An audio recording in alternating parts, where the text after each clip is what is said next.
Hãy subscribe cho kênh Ghiền Mì Gõ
để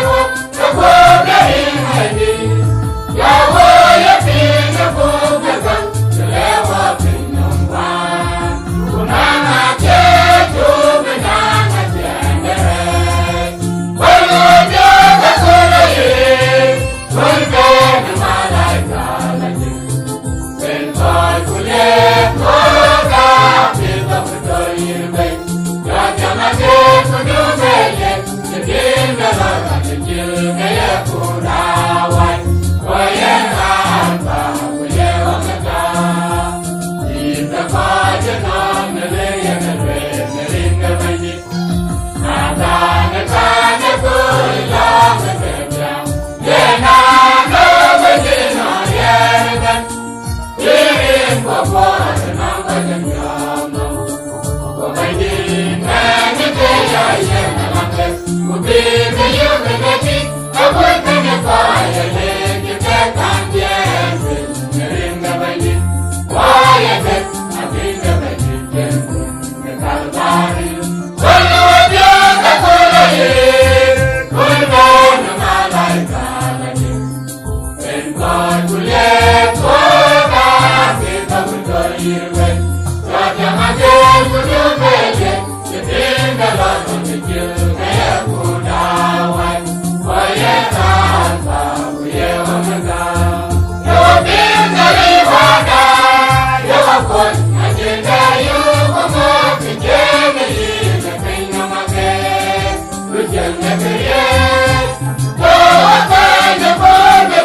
video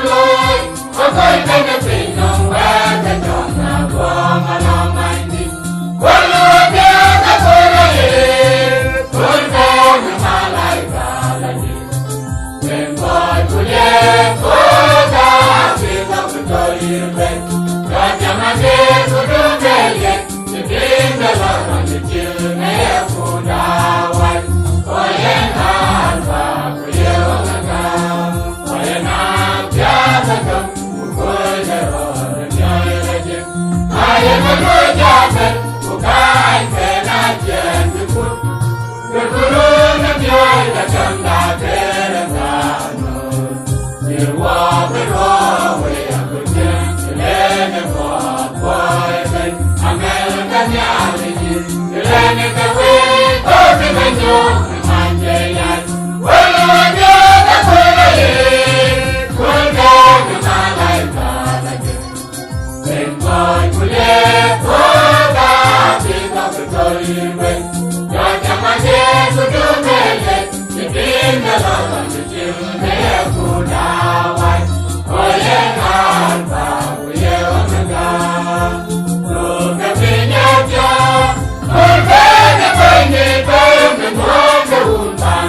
Ajagalor, and Jacob Deng Garang, Diocese of Twic. You go to your Latibin,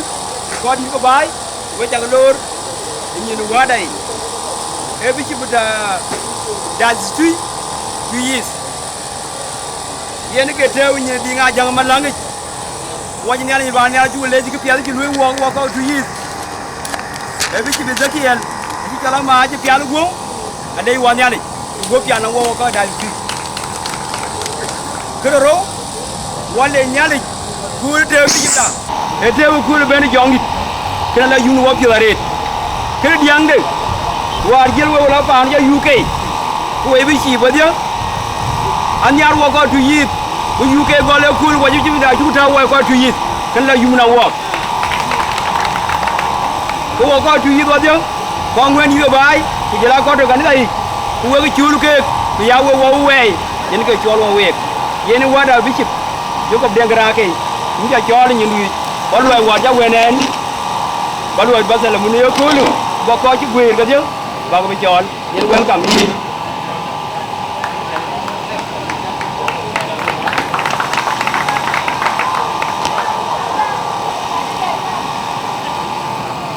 dana la bishop Jongle state bishop of Diocese warada most reprano bishop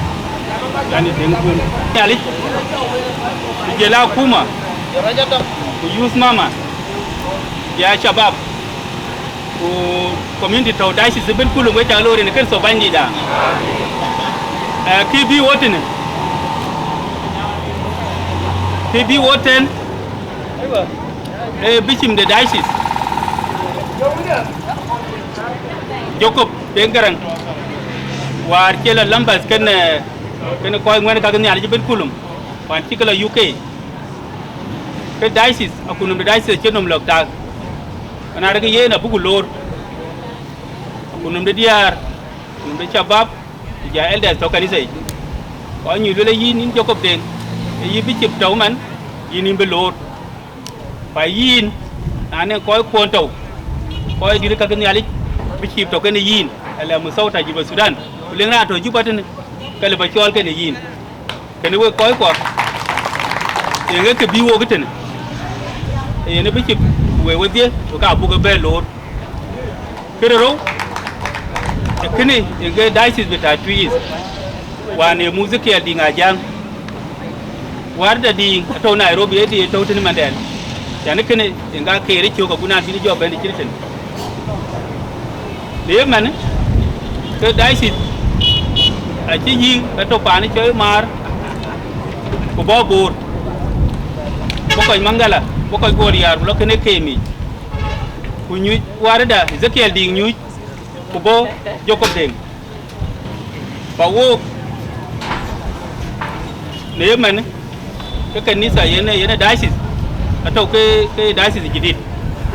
agutie mana kin structure acha go ting mani peten zimat kin ki chirogwir era ani pe taw ko structure ngore keraloy kene a college longwe we kwa jiben te lengen mulo ga targeting ko galen gaman ki wo sina de diocese ki wo tawtin bini e loy yene bay tier go to kire ro wo mà chi wo ben a chin jam to long wo ko wo community ko wo diocese jam to no wichin na ji ko chi ka chi ga ben ko di ka ga nyali ko ga tuen e bu ko long ne rut e pour ça le bu long kene ye badel ke diocese waye ka ga tui diocese waye ka ga jongle ben waye ka ga junub Sudan waye ka ko wo community kena bu jam je di longwe kuran dia jam baden abia jam ke wel ke long ke jemen ke achin wel ke sia da totin ko achin wel community wel ke ten e twan e ka dal wo e fida e lo nyan bu wer nyali bi yen nyali di e ne ke bu wa uten e ne ke bu ku tien nyali panalen ko di ga ba ji ben baden ku kin ke jam ke we ko di ke we ke cholo ke bu ku be long ne we e bu ko be long ne we abo ga lem cheng long idor ba ga lem cheng long nier wa da community we ya kumai kana bi chin jam to ko ngwen ga kuma we ko di ka ni ali we je ben wo leng ka dal wo man jaman an jam ke member beta church ke ai ran mu council min da man Ezekiel di ngone yi kanisa gutye man kan kanisa ngori chin structure nga an dia ga to gutye man wer ni ala che chwar pin na chi gi structure de loy baden ku chi gi ban de na council chi gi bay ala an inga ke an dia ga to ten ka ke bi o ga long ke tuen e ne diocese ke jidit a chan bi dilang structure bi ni ala beta ko cho bu ko road wir ko be diocese bila tuen ka bi o ga long e ye nu kwerwane to Ezekiel ding birani che Jacob bingo do kwen chuk ago lang yi nyane kanisa yi zaman ni Ezekiel chituk ko chan bi jodi bol kana ti wo nyali birani che Jacob bingo ke je ye twen bila twen ke yi nyane kanisa kiri tiak e ye ni Jacob e ran to ye mi ga chi ga wan na che yi wan me chi ken ke bi chin ki yi me ko bi long mi ke bi nyali mi ke jo ko te ko bi dil to keril to de ko ju jana ko tang be no ya wari nyali je to no ko yo ka ko paade bi jo be be ma ne bible be ya te ko wi ko ka ke no jo be je ke no bi long ye ni te jan bi nyali je ka ken bu ke jo pe ke bi ne long yene unity with our community ko ke lenga diocese ka ya na lo man de na kuni ke ni ko ga ga elder ye ko to kuma ka leng nyu bi to ka ki ko ya chi bi ra community da do chi bi ra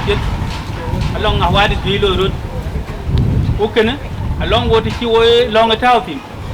but where ne le je to ai alo ko mer bi ko di ti ma chi wo ben ba ga ping ya na lo community ko yi man den ko ga lo road ko man road ga lo road ko tingi ga lo road kana wo kor bin ya le mat bi go ne community kini ne diocese kini aguna bien bi pan bor ben ko jinu Sudan be godi de ke cin niyetin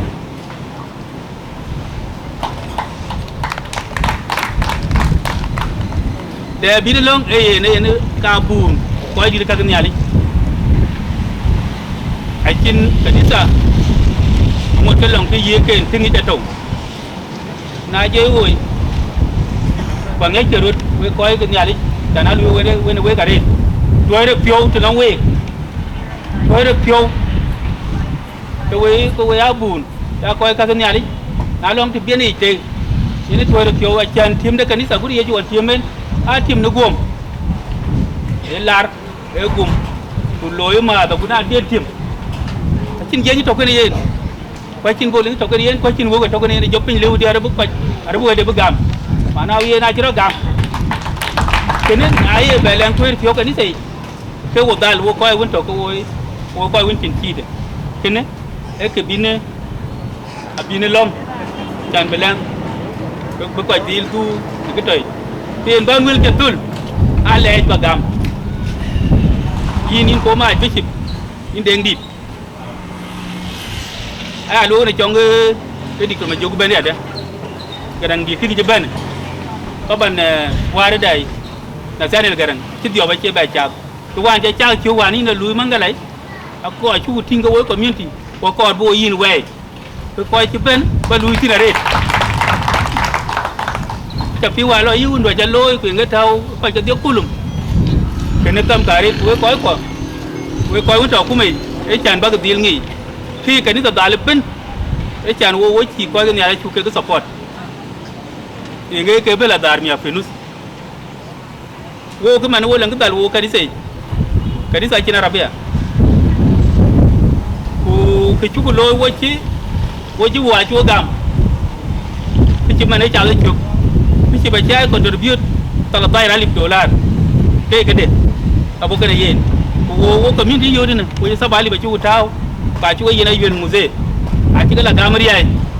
kuriane abu ben ga pe ni ti ku ber e pen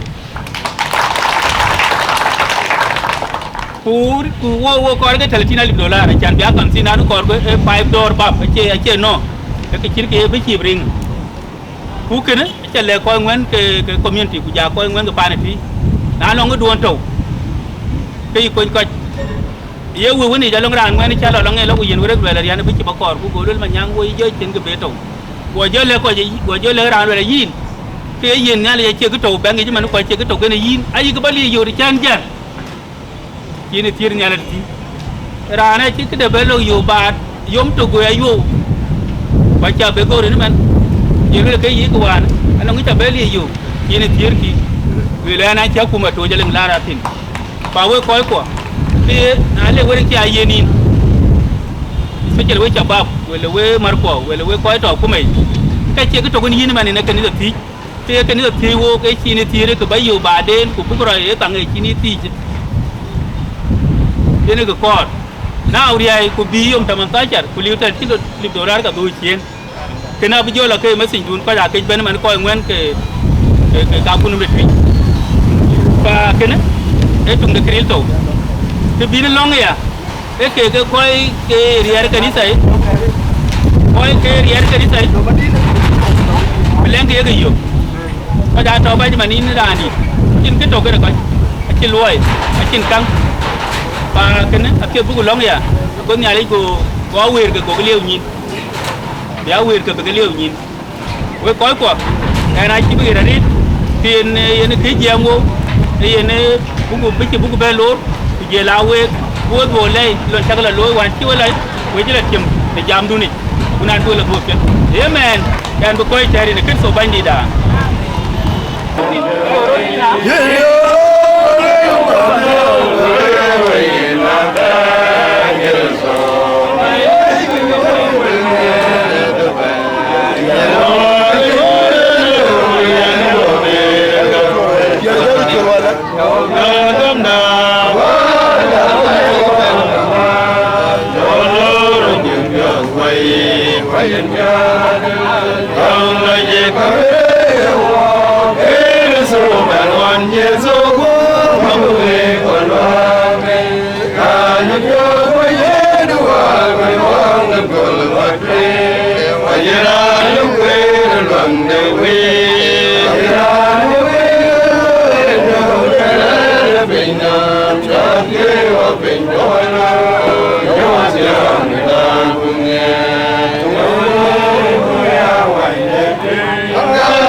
Atia ini alin pir. Atia ini alin pir. Kwenda ini mansei. Atau nesoni. Son de Paulo matuj. Lek Pilipoi. Bung de Pilipoi. Pilipoi chaptero. Pilipoi yubidero. Kwenda buku gol. Ne chok sini. Sier kungwan. Abudji sier ku bet kwen abu gol ne chok sini sier ku wan abudji sier ku bet apa ma chalwel bo awaj wada jamle ya griye je beloy tikin luom kwater chaliu baga ya chena wach Uyag lachay yag ya mid ganyalit ye chena chwal ne kwatialik kwan ngol ku ya reywel bo wayangem ko wayege de pinnom ne kayi yuktir ku datam uyag wede pir monial benang benen ya lainom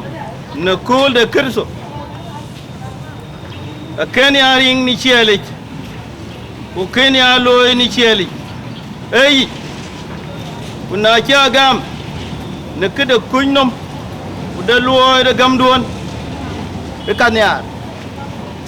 ku ya piomiet wona we wadie ya knyar ku ya piolo yum wena en kwetwen koiten kan wer nyalich chukule nyali nong de alban do bandi da ye chukre tho ina mane koy ku chol ku kaye ga manim na ta nyari nen nyar ke ye ku dan chonim ko de bandi a cha dai ker ku ga ku chen ko ja ja nyu wog ni akal nyali cho wet balwel kan cho bi wut ku ping ni yit ku chi ke bia yit ko ko rin ki ye Kristo bandi da tuen wo ko cha ko lor wo ko ngwan ko ju ban ye ku le ya ku nom dani lor Bishop Deng Garang wo cha ko le wo ko ge chi Bishop du lor le la ko wo ra ne ali lor ka ya tie ga ye lum ko ye chola lej parane ne ali balor e tie no we ko wan jar wo ku bela be chen mial en ali ga ngi chen anu ye ran ne ali ga to ji tie ko no ga ju cha ke ni yen a wo ga chi ke chi ye ngi wo ko ko pinom ku ga chu ku ngi ja kul ko achan Deng Garang ga wanda ka to ko ke ni ja ga le ku ya luru Deng Garang ku ke wanda ngak de ngak kima wanda ye chu Kristo ga le ku che ya wanda tan de biu kan ki robe wel ga ne bidanen o ke ko dai wa na ke nu yu wu na ye lu ga na jaritin sora na lu ko ke ja kul ko aya ti ai ga ben ku jilma ka dai ke chi ko ka dal ga le la ke wona nga tara wen ga ti ai ba ben yen we ko che ta we cha ga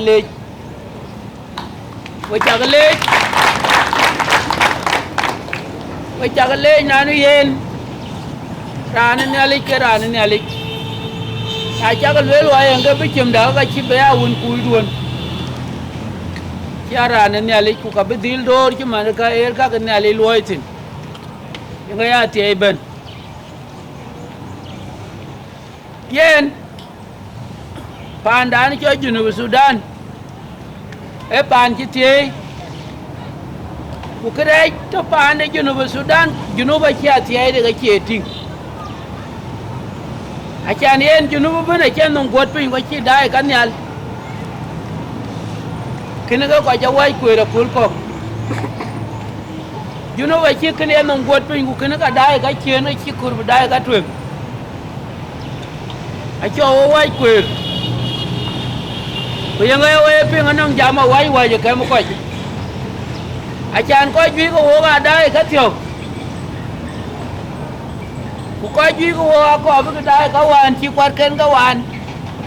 ko bi ko ya jama ka ye ku kwar ka ye le ku ka ye ku kwar ka ye lo ile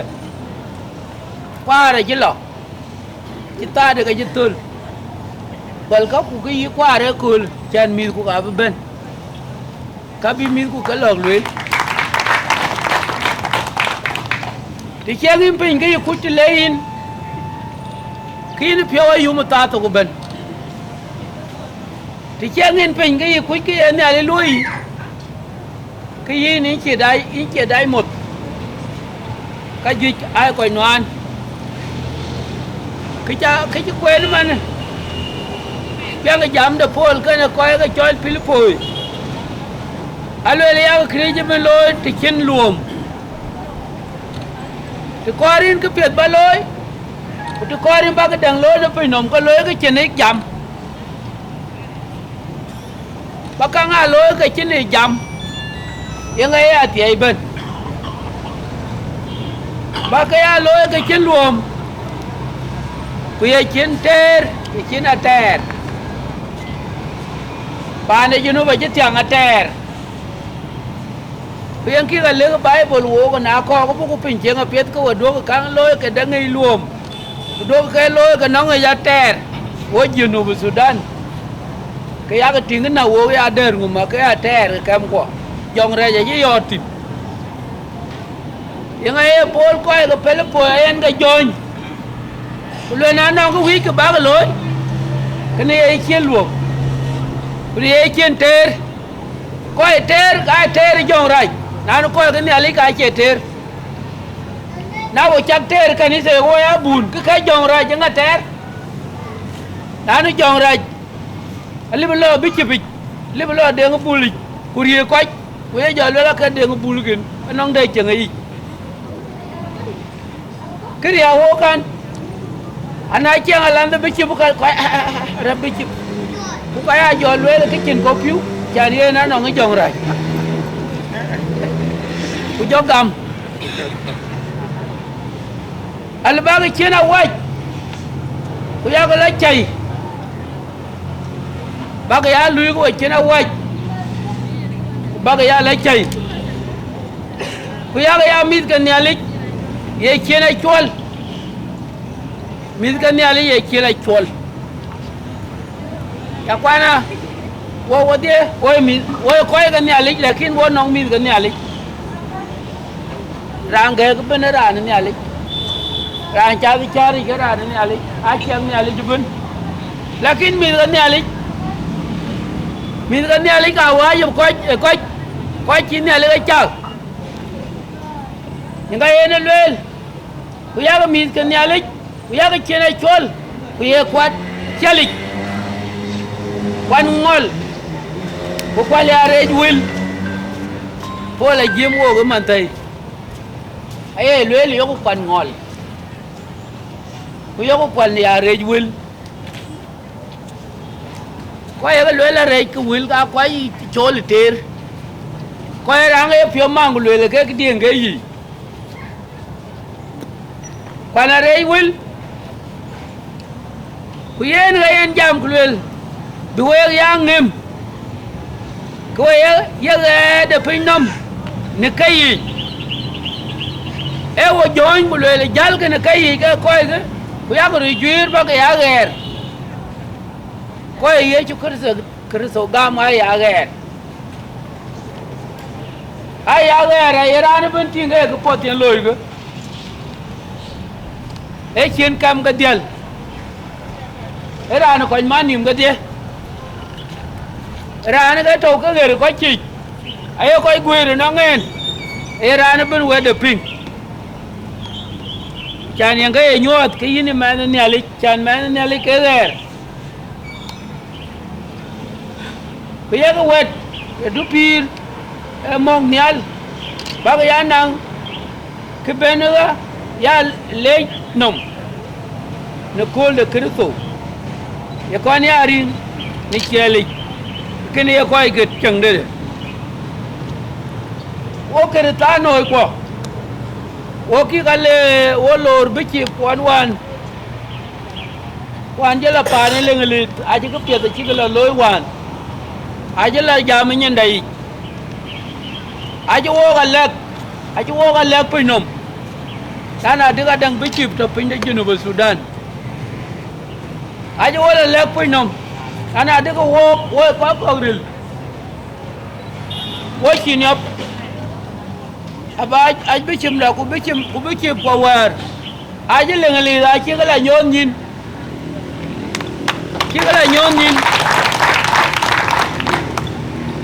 con căng ai là truyền cái nó trục áo anh cái lo cái duy cái do là cái mà có chết Juba Sudan thì do là mấy cái là đầy đó cái là nó cái là có biết cái luống biết cái trâu luống đen qua đấy cái dầm ya cái chân cái bê ya cho là cái ti của một bây giờ lưới là cái quạch cái chả con ăn lưới là nó luôn lại ya trục ya là lưới là cái lươn đun luống ở chỗ của bé là trâu à luống mà nó hoàn cái bữa đồ đi quay qua cái pin nông cái là rồi à khi là wo cái Juba Sudan này yo le wo này là thì wo che thor chien wo thor có nhìn le ngale da bala nyon nyin anu kan ni wer ne ali ya kada cái ga chi kala nyon nyin bi chi pon war we support bu ya proud a chan yen randu ku chi tong ya thor yin yin pyo yum ku yin ne ali ga yele cái yen wo ton wo ko ke wai dir ko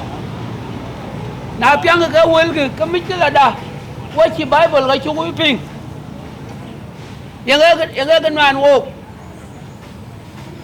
wa nong the jam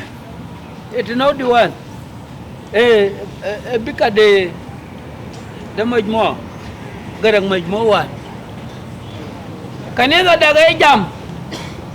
a chi ko ga chi ga jam especially in my time anh chỉ jam we anh chỉ có bài rio ga cha ga luel bi chi a jam ku ka chi ba ka bài rio ka chi ga luel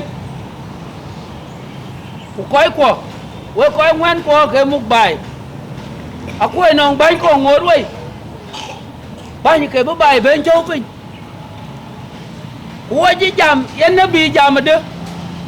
nabi maga chi jongo biu wa ko latin joka biu a chan bra nong ju be pai ku be ke biu be latin ke joka ni da jam ku ko wa ga chi ko bi ko pin kara bi ko pin nen ku panda ga joria a cha ka ko wo ka diang dol ni do kan wo ji wo ko bu tin ya jong ra ji ke ban ya lo jong ra ban ge manga pakai bengkai ran, acara kui wajib kita jom ran. Ali bengkai dia kebul dia kot. Kujalan bela dia kebul kujalan kon no. Kukai jom ran dia kaya kon no. Kau kai ko. Kupian jadi no we. Ran dia piada kaya kon biar ini ran kit. Pada banyak. Punyot ko ni nga pa na twen ku pan si bai ku ra ko la chan ku ban pya a che pan do ja twen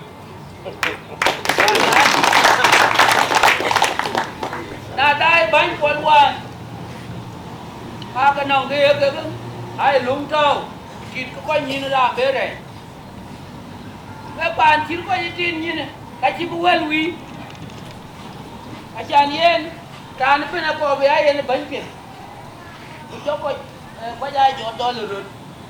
mà cái tôi đi mà cái tôi đi ya đi nó đâu mà đi ăn bài rồi qua quay qua cái anh cái này lưới là trên cái lưới quan trọng ông bên phải nhang cái governor anh ông có cái trên lưới là biết cái lưới cái bàn bốn cạnh Anggur kamera jambe kita mau bangor kita cium wei. Carian ada nak bekang loy. Cukup leluan. Mata merat. Anak ayu kan nak kau kecik kau kau kau bay mai. Cua ke dulu je kau jam ke mai bay. Yang penting. Kaya nuai kau. Kaya luai lah wajib jam wajib ni segan bezat. Acian kena latin. Anh jam bo rute na raba git ande nuer ku anh jam panda gar ku la pande chich ku anh lo weta ya weto weri alwin ay alwin ay nabi ya kulon ku mana kira ke be pingwan ki bana la tinge de ngabulgen de ngabula kini ali chol ko yen am ku le ko cha ku nga ke bible bị chỉ bài cái vô cái lẽ của coi biết cái quên nhà lịch phim, hôm nay nó ra nhiều, cái bị chỉ bài băng đến này chỉ cái lùi, yen, Yaman tây, kia ô ni mát, em quay đã lấy vô quay lấy bị chìm luôn, quay cho bị chìm luôn này chắc cái welcome, kia Bible cho leo cái can, ai anh bị chìm chắc cái gam. Cái lưỡi lết, giá cái kia chỉ bên lôi thì chỉ luồng, na jem ka pianga kuna ya ka kor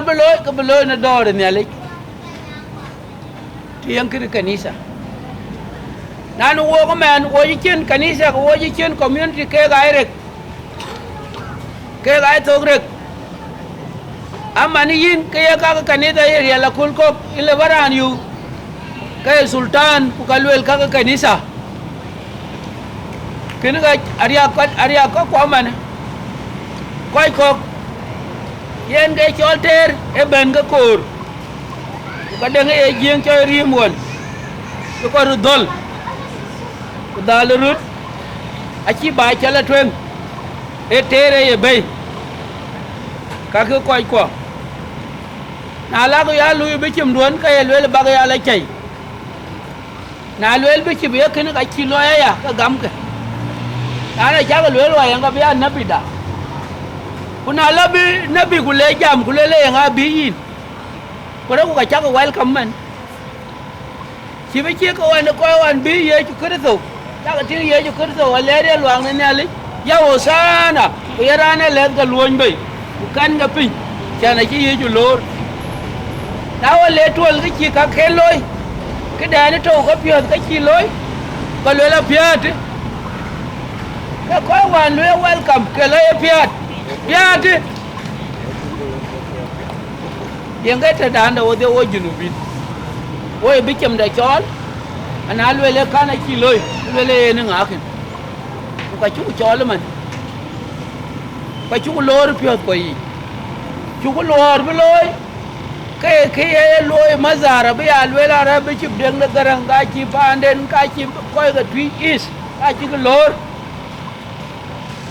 này là message có biết tuổi bi cái Bible join này lối nào bác cái giá lối của lấy chạy giá cái lối của trên luồng giá cái lối của trên này trên ai chơi trên biết rồi loa à cũng chưa nghe này ban quân của community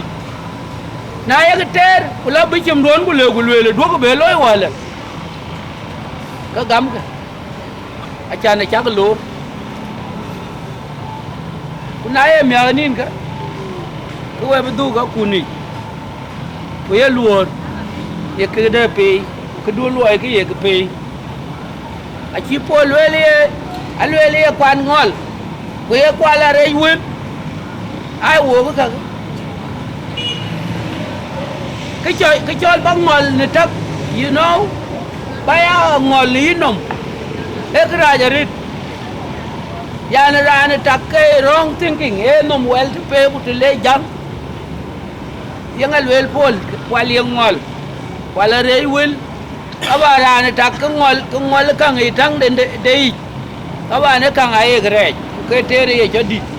a chi ko chi cho kwai no yen wel ke ta no we cha ga bi ja marit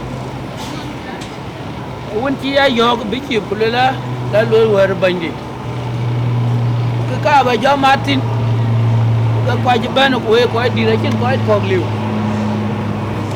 ba nda ka jël ku wa da ya chol ko lwel ba jël wo cin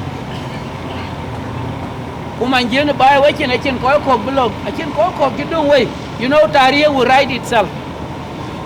the history will write itself abi ya lol wada ga runu to yi gidan warin gari ga bai bayen bai ko ko banda jariya banda ga ne ali ko ngwan ko banda ga ne ali ya lol wana ya ni kilo ga sultan gari ka romu ko ju kai an kiyan bici pen ki le bala romu ko ko ya chen sultan le ban ko la join ko ya ko nyon nyin ayin ya sultan ko kulto ko ka nyon nyin bin burger chan a chan ke ga aku bai mai wa ye wo chi ka deng borde chi dung we chi ka nong ko chi dung we ke bai be chok pin so we chale chok nai bi chim dun ku cha ka lor che kin ko ye we join ko we la chai ko ya ka lui di che luom Nelly ya boy yena te thank you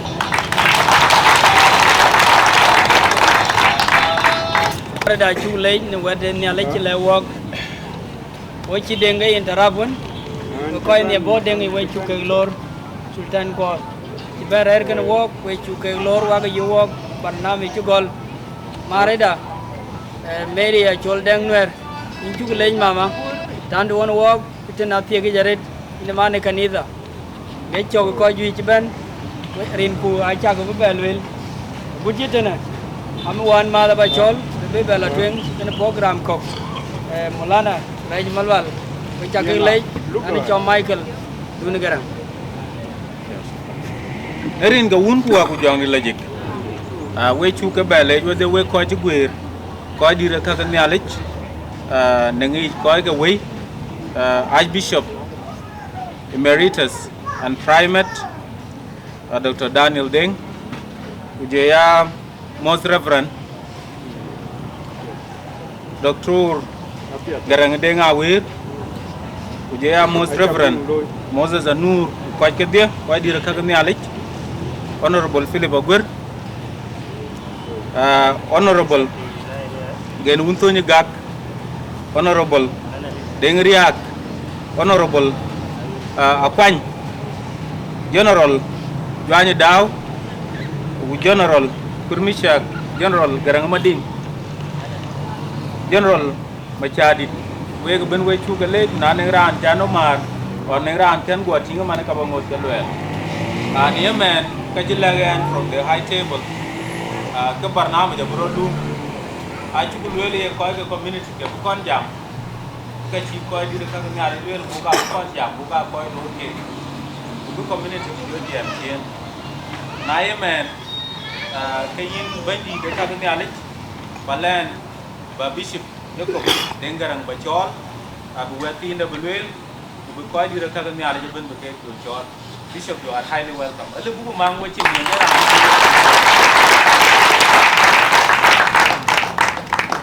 Dia ni orang pi. So dia nak pakai ringan dulu ni. Apa dia nak cakap? Lor kerto nagamnu,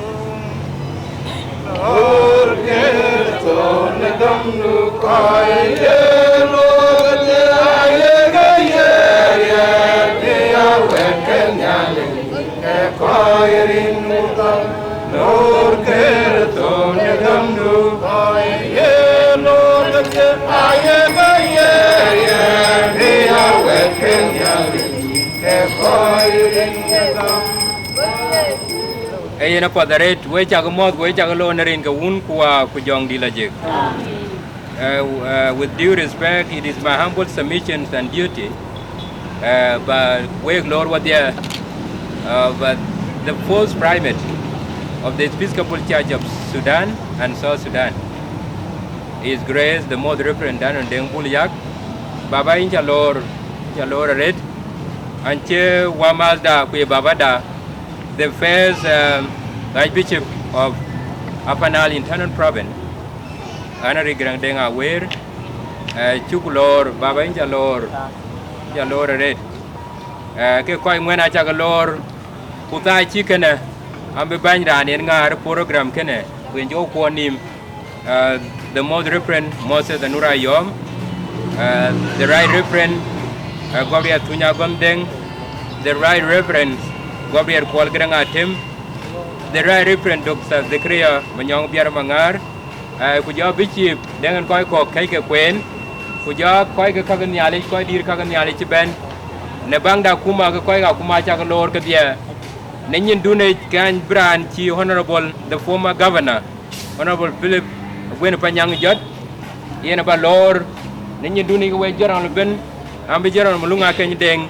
aba lor kue cak lor wa dia. Kan kedengaran baba la waren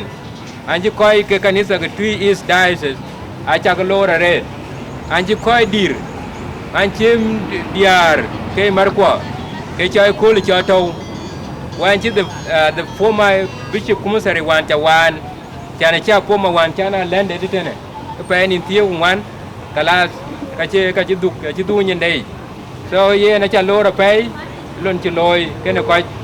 kuja we wo de kuluk koi kwan wan chi dung nyini diocese wan ba diocese liting we chi to we po ma ben kul we cha lor chi we ben we koi wan chi dung ba kanisa de ye chi ba lim mong nyal ani koi ko lor ba we ting we chi nyu je le e ya long dia ku mia de pyo ba we ting men mia ke wen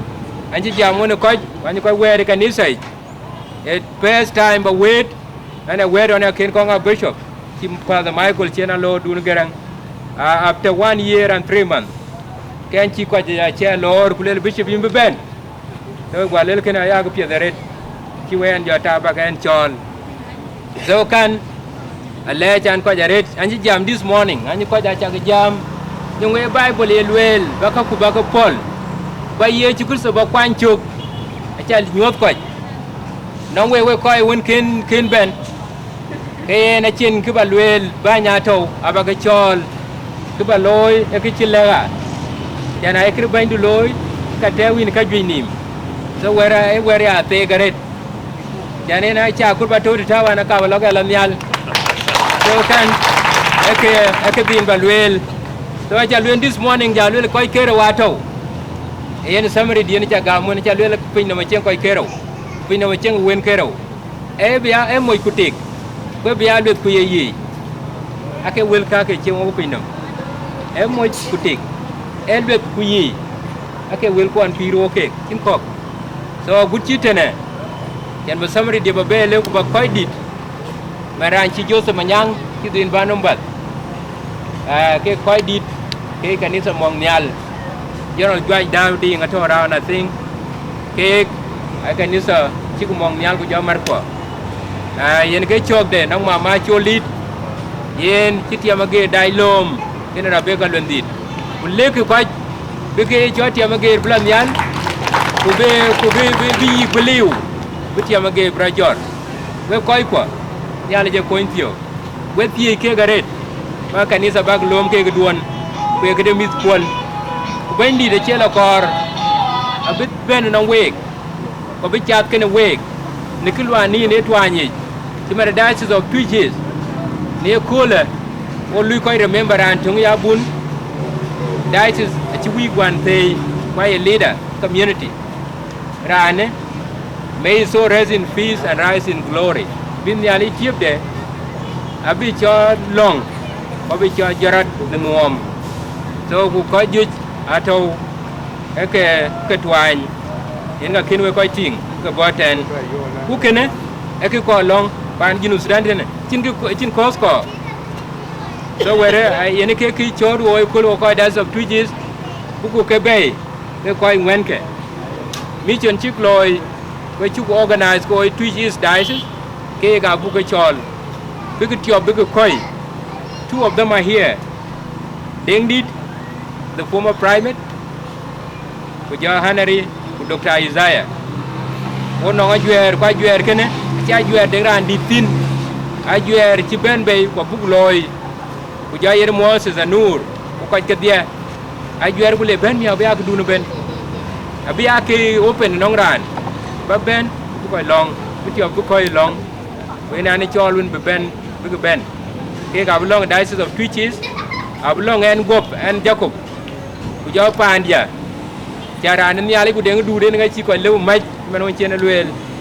so ba ke luoy ben in yali be lieu kwer when I took over from Bishop Ezekiel I came up with a plan for 10 years none of that plan ci ngi ci nam la ke ci dunga tok ke yene ke dia ka bishop acha loy bar kirin yali nga ci dung kena ko long ret we cha lor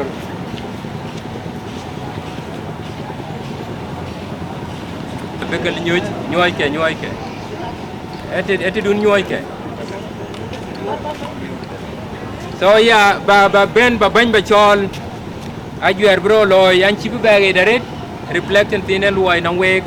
ba miere pio de ba yen wek ke we ko ke Diocese lon di chak lo ya ne che na luor ke wa che wan man ko ji ben chen luor ke e yen rin ke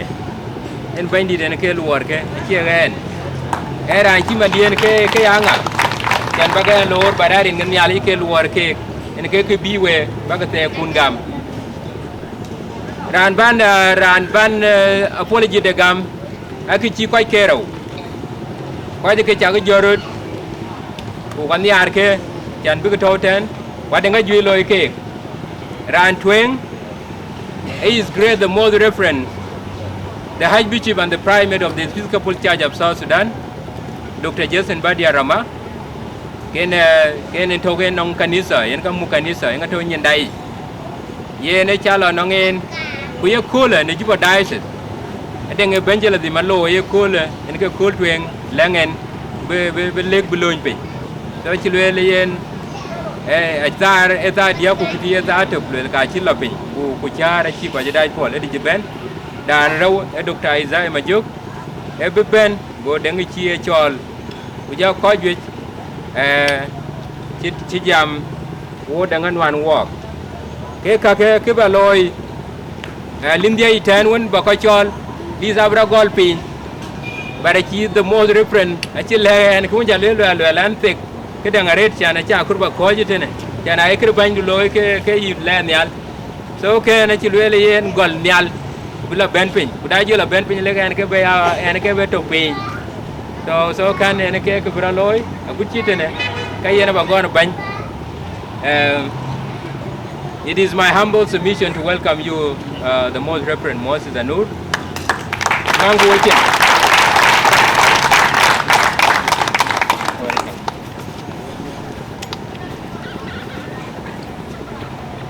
erin ka un kuwa ku jong di la jek we koy ke tuyis ci wa lor ne yekula ci Deng Garang ber ko lora wo de wo ko war ci la Lambeth abuten ki be ci bi ko ke Juba Sudan ke ci lo ke no wo a to ke no wo ne ta ko ju ja ke ju ke yo ka chan bi ben ke chu le ke akin ko chu lel ku we a pi ba ga ben wa lor ke lo nga tuyis ne yekula ko ju ke ka ke nu ben a chan no ka ju lo ke và với chủ cái lễ chúa coi cái tuyis cái đó in có cái bù luyện yêu program yêu lung cái cool na luyện coi cái tuyis cái luyện là Iran có cái đã lừa cái bị chìm đã war chơi là Lambeth à chơi war bi ở Australia cái chả phim nguyên ở war chơi là Lambeth cái lễ bên Lambeth cái nào lễ bên Lambeth cái nó có cái bốc cái này cái chỉ bên Lambeth cái chỉ bên bị chìm cái chỉ bay Lambeth yên cả cọt bố con lệ quê ra đủ bác cái gì cái này cái program cái yêu program chính cái chỉ là luôn với chú lor với chú welcome của cái chú bay cọt của buổi giáo về con lệ quê bác cái giáo giảm cái quê như chiều người chiếm quê này có thì nhà lính phi cái này program đó chỉ cái là luôn cái này à thì nhà lính phi cái này điạc là bà luyện cứ là coi cái tuyis cái vậy bị chìm vào trong phiêu miệt, cũng mất sinh cả bản lều ấy kì, yên cứ cọt bắc cái nhỉ, cam đấy bị chụp cái này đái chỉ dán nòng parak, cam đấy bị chụp cái này đái chỉ dán nòng parak, na nong mấy cái lão này ra ní cho bị chụp Deng Garang đa kỳ, cái bị chụp cái nào bị gial mi, habla mai mi chỉ đi ngã giang của tuyệt chỉ habla mai, tuy đái chỉ habla mai. Three diocese, ek biya lu Quran bu ben, ku bi ci baka biya jaar. Kenien ka bini ni mana daga nong parak. Na lui ka we lui three is diocese. Kin ku duwa de ga. Bu kene le ma chakal ko le ga to ba den ka we ko ka jong le. Ka bu ku dil tin. Na ye choli ye woni garang ma gu. Pa liao tar de thiu. Cái quả bữa ăn để bù là bấy mía, ăn để bù là bấy, quál cái này mà lấy bù là bấy mía về nhớ, của theo cái bị chụp tuyis, bà bè lười quên ngà,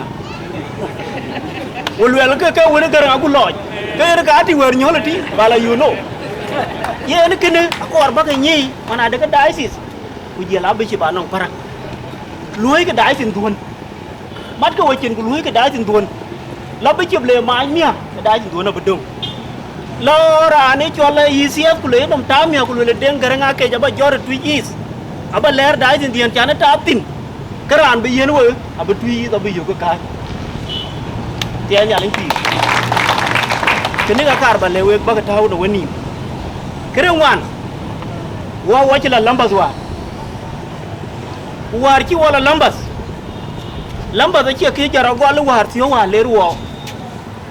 Lambeth e goragol 1867 ne kira ne di wa yiti na guden yi dengi Lambeth ay loy ba da run ka tier na ci run ka tier ku ci ko top ka ke ran cholang kan ben ran cholang kan in ga ine cholang kan communion ka bi ci ben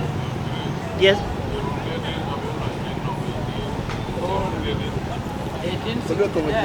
okay eruna lip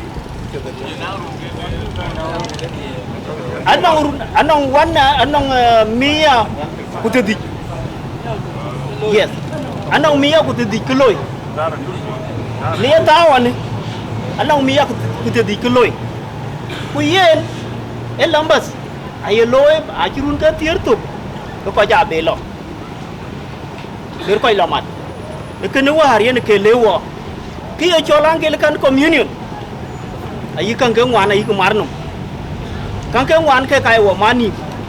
ke tuen e ke e chol Archbishop of Canterbury yen ke wo mani mo tia yen ke ran ban chol wa le wo Lambeth a chanura yo me ne bishop ken ke jong le la yo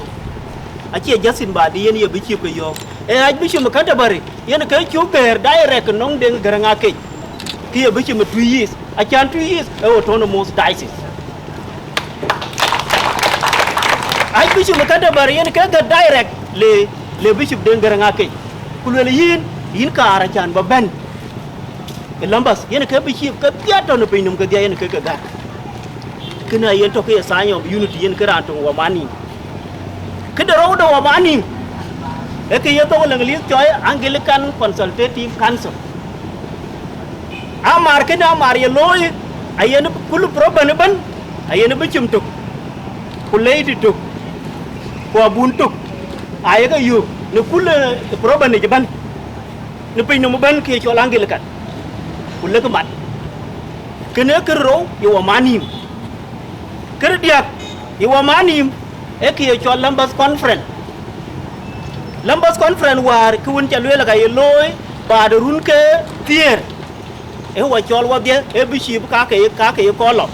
kuma ne bishop ye chol ke ne ting de bishop ye chol ke ne ting de kene e kre diak Lambeth conference ke wa mani acha ka be wa we re ta cha na ju kre wa ne wa mani be ke chol private meeting private ben ke chol private ben chi man to private da ke kai lamat ai lamat ku bi ke ting be kanisa be cha de pinum e kene ke kai wa mani ke ngwan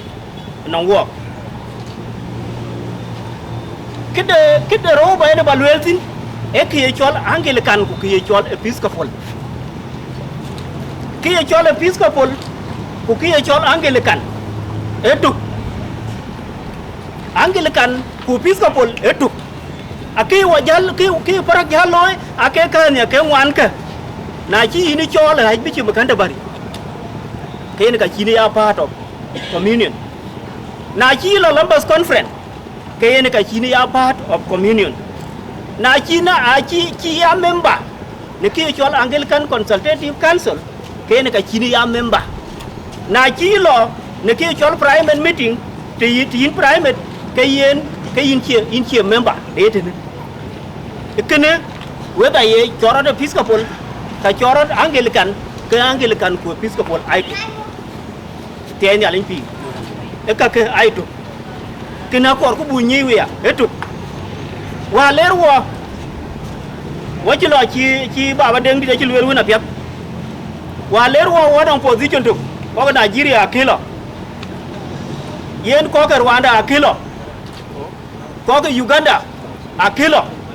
ba yi lwe ni la ayi ku lwe la wo ki wa chi lo e ke ye chol ting da mo ku ting da ti ke a chu ko ra chi wo lo position da wa ko so Sudan wa jam le wa na le ti people wa to re ke tuen wa ni tuen wa che du chien a chu ko lo ma ne ke da le pass ko wa li ku la ke pass ku na ja ku be jam ya ke chol komple ni kin ku ta chol komple e ke ni ka chi wa la wa a che wa ko ja rit kana lor mani war jala la du chen ka jala wel ko be ya pingal wel ke kuna ti ka wa ja to man ka wel ka ko je ben so Sudan ai ko sa barit ku su ran chol prime da ko ja hit ku je la moy so Korea ran chol wong ran ti ko war ka prime da ai wula position ai wula e ke chol ting da moy ko moy ku ting da ti ka ti yen ke chol so dum ku mo ra chol riak yen ke chol nya le chol riak yo ba ni chol so dum ku mo ra yo an wel ku kine anye yo nda ni anye a cha ne ji to a cha le wo won mana da ke yen e goro te 67 yen ke gol rot ke chol Lambeth conference ku ki chol ting da moy ko moy Eli wa kayu wula ke ne we ko ka Anglican communion anye ali wo ji to da wote na ji ko banu ka che wa lu yi wula la ji ko banu du ka ji wa lu ni la ko ri ba ko ben no tan ba jar bi yi wula ka jor bi yu ama no war wa ji la tam aku jar bi aji ko jar bi aji wo pe wo ko so Sudan Ali baru ben. Aji wo pe wo ko so Sudan ko bi ko ka kuten ke ka wa ya ke ko bi ko ka ji kuri ye akiji lo no ke ye ni ju timwa ye aji ku ma ji aba ni nan ko akai ni ko uri yo ji na de ye ki ji do la ji tan bi ha loi ku jara la be yin ran ke ko ro ku le ke na cha ko ki mai ku na ye do la pure ke man de ni so Sudan ni na cha ka ye na ku ma man ga je ku ma gam wen ga ju ga wo ka kanisa ka ba ti no aki ni ke tin kini ka wa jam hari ka ku la ti war ma de ye ka ato ama ti war na ti ngen ka ko ju ye bi chi a chal ka ni di hat ken ku na ti chen ka lue le ko ka ge an rai ko chal ka ting de ko ka lue le ke yi ra ti ko kit ko tia a ba chal ka ting de ko lue ra ti no yi ye yin de ye chi loi yi le ra ande ko le bi ra ande loi ku chi loi kene ka yu le war ko ku kene ke nya lin pi kene yen ke la chi wala war ko wa ko so Sudan wa chi so Sudan a chu represent it wa chi jam mana de yen kene a che yi a chi ro loi no wo ke cho Anglican communion wona ke cho fellowship a to ken wo ka bi bishop bi ba loi la no ke cho global source ko kan no ke cho gapkon et the fellowship et yi wala pin ache movement ti gol pe et yi wala pin aguden ji pe wanu ben wabla Rwanda waka wala ben e kolone lo Jerusalem gapkon e chama de lo Jerusalem ko aka jilo ko aguden ke man bene lo war lo Lambeth ko Jerusalem aka ji ben so yen e fellowship no work ku global source e fellowship no work et yi woni lo Martin bula dur so we ko wale wo ben wo bo ko wajitiam wo ji lo tor nyin duoni wo chi ko kura war lo aka lo war ke chinan din chi ni ma ne na ran din chi wan ji lu Sudan aka lo tor nyin dai che diar ra bu kura bu tiam war kai wo chin mang ri wa en ka chom da war wo ji tor chi ran chi wan ji nu wo ji tong da chu tor wa wo ji tiam tie nya lin pi kene na luar ko wo ni kul luar ko wo ke kul ko we ko ke tui ko ji wanye lo dan ji tiam ko nye tin ga nye lo ko ji wanye lo tin ko wu wa ke jong ni la ji ai put sa ba be wan ma wa da ma kia cha na ne ke cha wa ne de wa ke ko war ke bi jal be ben ko ke de jal be tiet ko ba ke jal bi jam no kulu an ra yo manur chuk le je pe so wo bu lo twing ran bi ko le je de gam e dan Deng abot bishop dan Deng agoriak dan bi ko le je de gam e Paul tong mai je nei wada abe ben wen ke na Deng amat chi der yo bishop Isaac yo bishop David Roy yo bishop David Cao Kwon so coi ke achan ke trời den gam an chi be lo ke ajamaret tene amran ngai ka ba lor ben chirande pe Gabriel tunya gon deng welcome Randy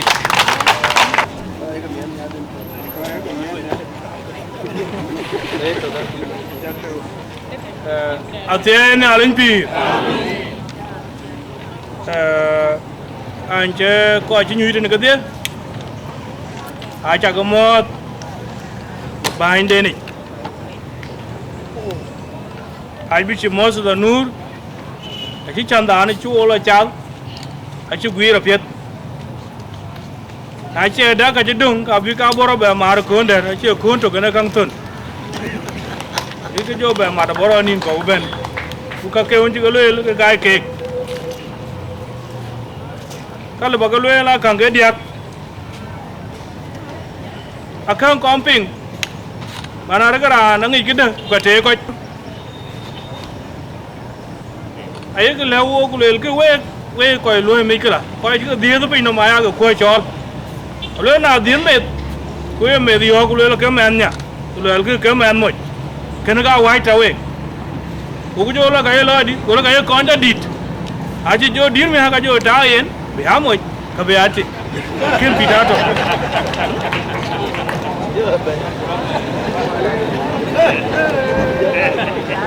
pira ku me do ku yedi to dire alu era bu kana ya dit ku jo bela ta kro aye gam nor ke de na liu bible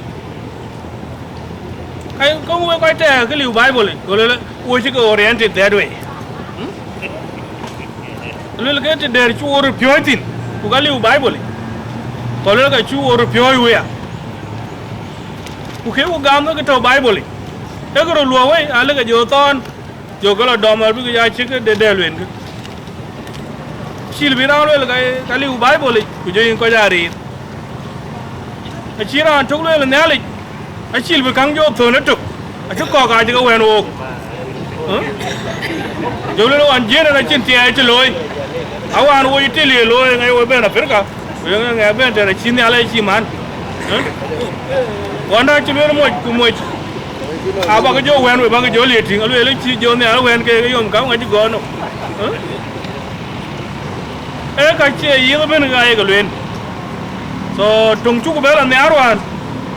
rantit kurangir alu wo ga to e ka wo be yo ku le yen wo li ku man chawo ben wo jo jui tinenga jui ke tin tinenga to tenele na jam ko ta le ko ri du na madi ke ka ngi chen ri mi bendi so bishop in prime da man tuen che lai a ja dum we dum nir go ba che di le lo a che ko re ga dong adu tin awan ko prime da jo be lo kan cái cái thời đi đó cái đầu ấy karak jo karak là cũng jo gin chụp pin à cũng đã dễ ra chứ cái loại vậy so hoàn chua là à chua là chính là đã cái cái ấy cái loại là coi cái bi cái nấu chan bishop chứ là hoàn chú nó biết bishop cái chú quay con ấy cái pin ấy loại là ấy yung cái cháu gọi là trên đây cái cháu cúng coi cái cháu pin này nó cái này cái bền này nó cái nào bị coi nô ra cái dùng ngoài đây rồi bị chụp được cái mà nhở này thì ở bây giờ chỉ bền nhớ tiền cho nó chơi bền nhớ tiền cái đấy cái bền lên cái gì cái bền đi cái cái là quen phải uống ngó cái cái quen ở đây cái chỉ cái pin tin chơi cái coi số wo ju pyo mer ku dero ku nyare a lwer wanu la ke a che we tu ki la bay gur man je ma tu ma le la ka chi we ga la ga tai ngan ga jur ko we ko ka wa ni la o de ke nya ku tin wa lo o ben e wen tin dun je la ga yi ni ngai la dong ba chi wen de ni ben a cha ra ra cái tai đuôi ku cha da wo ka chi ga be ga ma cha na chi be le có we gamen ba jo lo endi we ko ka ra dong ra ni ko ronda wa ra ni u ji gamis inga chi we da dong we de ben ba jo ping me Diocese be bishop ka ta la ben ko we so kene do wo bo pan we a chin we chu ka la be chi pin ko ai ha ka ko pi ti ka chin we la be ko so ken e kel ma luen a ko cái trees diocese ya ngi we ga red a wa Deng Garang da ni di wan chen lo se le a chi le be we ngi pet so in Deng Garang ko cái trees kien ta ngi ke a mar chi a mar a ken ko nyoy a ma lor ga ye kul a chi lo mar chi ko am ben ye ben ke ya tau a ma no falan ku na ko le na jo cái chi loi cái thằng trâu bái thì gà chi cái gam à chi cái gam cái lôi cái lôi để đến trâu lôi lôi đến này rồi à chơi lao so Euro time ba là long cái cái thằng thì đến trâu cái tin là ba là long ra nhà nàyจะบิวคนกูจอลงดูรถเพิ่งแล้วกูลงดูนะก็ชิ้นเนี่ยอะไรจะเจ๊tinถึงล้อดูนะแล้วก็บีจามกูเลยเล่นจอก็ได้ทวีจอก็รถเพ่งไม่เลยกูเลยที่ชิ้นเนี่ยมันเดินทวันtin so yên các cái lắm bờ đại trà cái giặc anh có duy qua đại cái chính cái có quang cái thủy có buôn có khí chất các cái thủy giáo là truyền ở việt à lẽ ra anh đến là nó cô lên đến mà một à chúc cuộc ye man nghịch có cho ai chơi đến mà một anh nghe giờ lôi cái gần mà gu nhưng mà cào lấy cái đèn nó gần mà gu cái chơi đèn nó gần mà ngã ra lắm có chơi đèn nó gần mà cúng lên có chơi đèn nó gần mà giống chẳng có lấy ra anh bận đâu có lấy ra là nhiều ya nó lấy bây giờ là quý ra này nào cho phải là cái đấy cái lấy ra anh yên có là nhiều tiền so yên với coi của nhà lại cho bữa luôn để bữa lúa quê quen anh chỉ bữa lợt quen anh để cái gì có cái đường không lắm bà ê ai cha cái giặc à bị quê thì với về giặc của cái đi nó luyện cả anh như pion mẹ nó về coi cái trees những cái trees gì đến ngày cái là anh cho lên cái rung tui anh luyện cái trees pion cho cái trời cho mà đỉnh anh đỉnh ai cha ấy trục ông cái chàng là cái đi là biết chàng ê cho anh vô để là biết chụp cái này à có bị lỗi quá là còn coi cho anh đỉnh những cái có lôi cái lôi thực cái đàn để nó cho bên băng cái đàn để nó bên trên cái đàn nó bên trên nãy cái lôi đom nguy ăn cái biến này lấy yên ô tin cái điện cái bên đi anh coi cho trên vừa thì ông cũng phải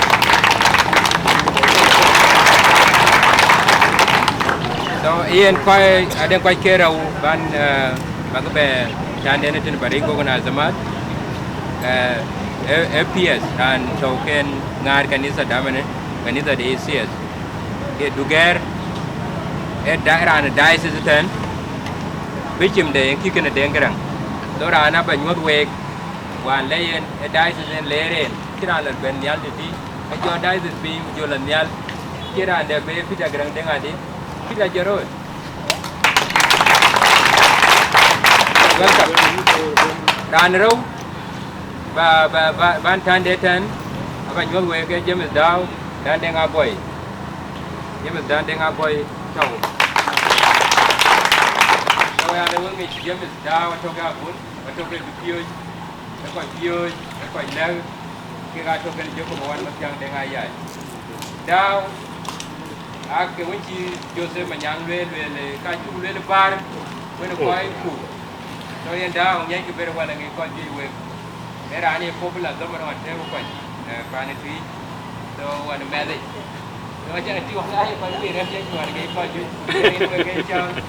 so ye Daw ye le family friend era ani ku ka ji bi chim ko te so to tan so ran ban ko li de gam era ani joy Bishop John Jan Deng Bishop John Jan Deng era an bintu ye le era da so ko leg no wo so ran er jana puli jide gam dengi je gadan wuji tin an ji bage dare so ran ba jon wuji kunji ja ko ping ka ma jon ran nyeke ran on jang de no mujeng de yeju no mujeng de mien ko do so ye ran bi ben ko ben e ko yen di la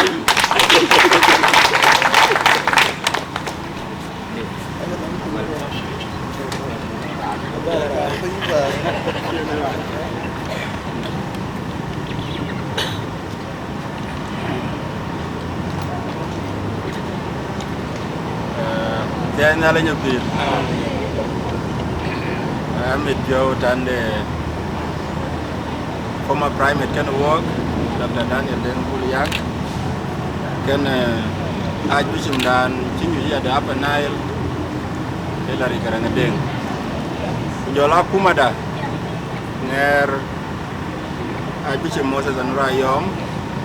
Jola walk away Bishop Jungle Bannerman. Whereby Sigwer, Diocese of Twic is a band ring a chukers of Anita. And then a Gabriel, Paula Garangatum, and the Diocese and Bishop the Pan, a choy wearing all in Gatian Bishop. They are really the judge. Bishop, a chief commander, the judge. A chief commander, the Guatumum. And I tell Ban Yen Arcade, the Abulu, Yimbella, my ten, Runda, a Yinolo, in the commander cannon. Akawani, Archbishop Moses Will, a chill of a May. Nala Kuma de Lil, Kuma de ECS, waiting on the Twic East. In Panya. By Anne Alabaya, Bishop Don was here, and Bishop Achinakil. Can when we are going, we're going one call. Analogy. We could a loy, chico and lawyer one. I want a little chibit. Wagan, so a gala jam day. Well, then I jump it by you, child, the can't loy. Marcuna, and a chill. When I ran, you know, coil of bending in the Iran, can I nearby? Now we see our yard to top and a great band. We can to wake or wake. Where are you? Didn't one? The killer shoot my one him. And I'm only a little way. You can talk what you are going to the end. No way. Kaka Lambeth conference. At Archbishop Moses Kelwell. In the Lambeth conference, key any a theme day. You need to buy Nial, the Archbishop of Canterbury. They call all God Church for God's will.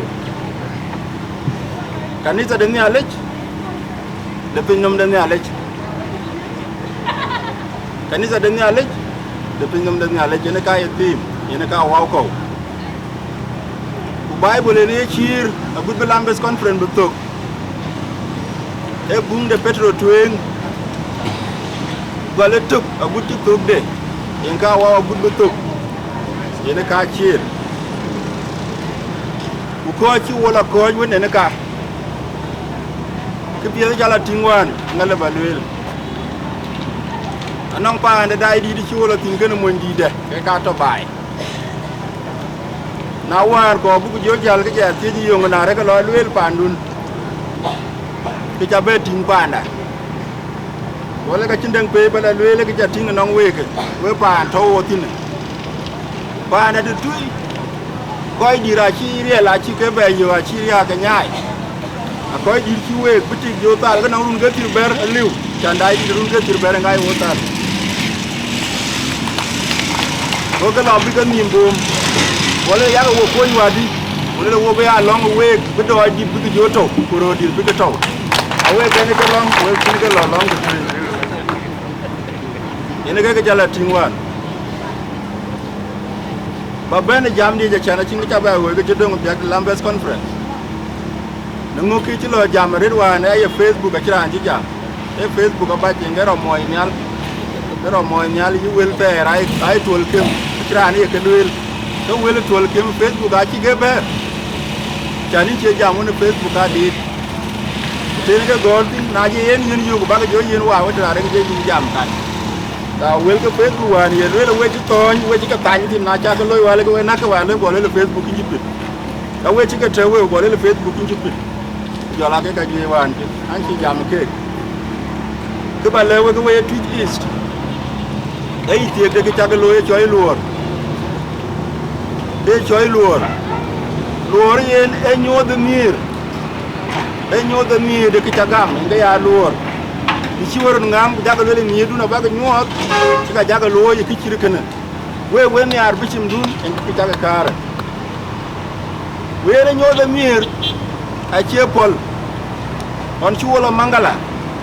cha be le pa ni choi Twic is a lo ro ti pa kweda uno diocese bi to pa ni twi mana to ga nan ko ake bi Twic is ke ku pa ni bi to watin e chini e chol ga nyach e chini e chol ga chil pa ya le pa kweda kan chin ga bi to ga lo ya pa no ma ba ran ya bishop a chi to no weng du ku cha ton cái gì nó cái bên cái toàn ni cái lôi anh ấy có bé là thor cái nó tụt cái cả quăng nôm yin wun ton cái quăng nôm yin giờ là thor na chỉ có bác quăng mà cái gút so bishim dun kan ku daisin dun kan we ka bu dun quăng nôm we ka bu du robin daisin na man ko we wer nyol a china kuma pe ku ko jam yi ko kanisa pe liu rana bana to luwaje guje temi garang kana ra bola kwan kana kene kinom nyi den mu da sin dai kira re pin na yin to nan we bana ko re pin ru choi ko ga kuma ku ko ga dai ko ji dai sa ga no bala ka ku mi wadiya ku lo ran yi bi dai ben pi dai ka le bi na kan ele una la dai de ka ra le cha ke ngi ma tun di to une krede kin to ngare tingu tonga ne so dai sin dun ya ga tinga piet chini dang pe ben gol kana ko man ne no e ke yele kana ko e kanisa pe ko ke ka kuma pe una la ran tile ke ka yugo no rin kan kanisa e nga chirin kan kanisa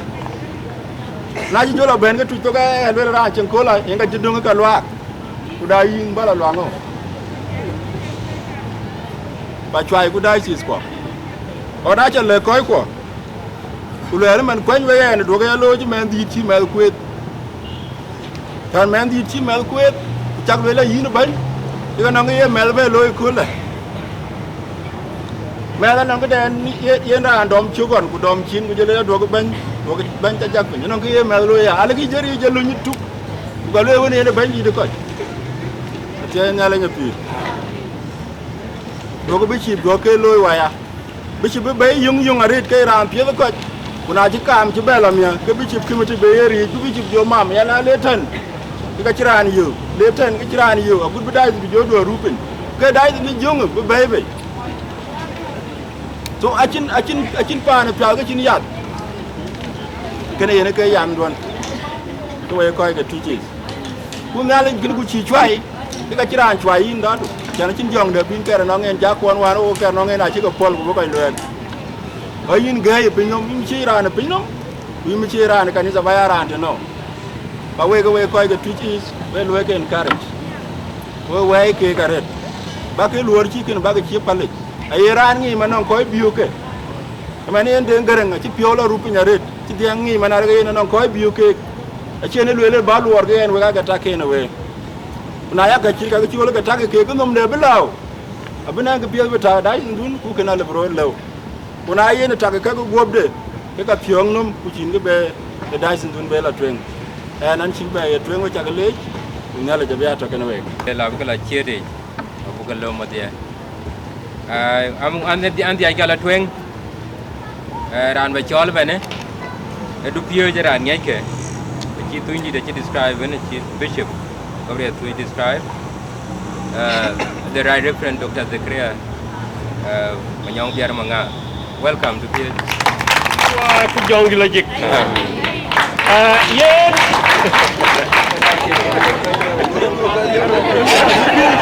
Yen ketuen yen bakon luel. Ale chere bakon duwek nu kichiun chi Bishop Gabriel luel man tioge. Now a king wo chol chaman chuo bendina ka ke de ken ku wir ke chiro na loy war Lambeth we kai koi tuen chi kai guir ka ko chu guir ka jwe chaman kana no kai la bi ba den ka bi ga le ko kuna tira ka bu le ka gong da bi cham de twitches ene ka le ka tin awe chang le je ken a cha dai le ko ter ku le ko ga kanisa ku che de ne mo tin ken ye le la nga ku nga cha mo ke ye ne bo bu le ku we ta mat ke ni re ka che we cha ka mo ye ne ga da ne wo mo tin yen ambe no ka ka Lambeth Achi Bishop Gabriel Twic aten ku le ka no ko ke chamo no mun la le ke ke chemo no mano yi percentage da koi ye gam ku koi re yene kwarin chulati ka percentage achi rodangi ya pet lekin dolat ba ka ngi yaki Episcopal Church da America ke kai koi ngaranum koi karo e Canada koi ka diak e ke choi Wales UK ke ga ko ngar num ka na le ban Africa ke South Africa ikin ko ke ai ji jona ko ke na tom chuma UK yen England ku jola Ireland ku jola Scotland ke ko ka no ko ke na tom ye gam ku ko re chen yen kedi ti da gar gai wa ral ke e chenga e culture de ne to ga tine ke choi postmodernism e jam kuleran individual yen ka ko e la to jenga le individual is the mirror of reality no ke mana raga yen ke chol ba pinum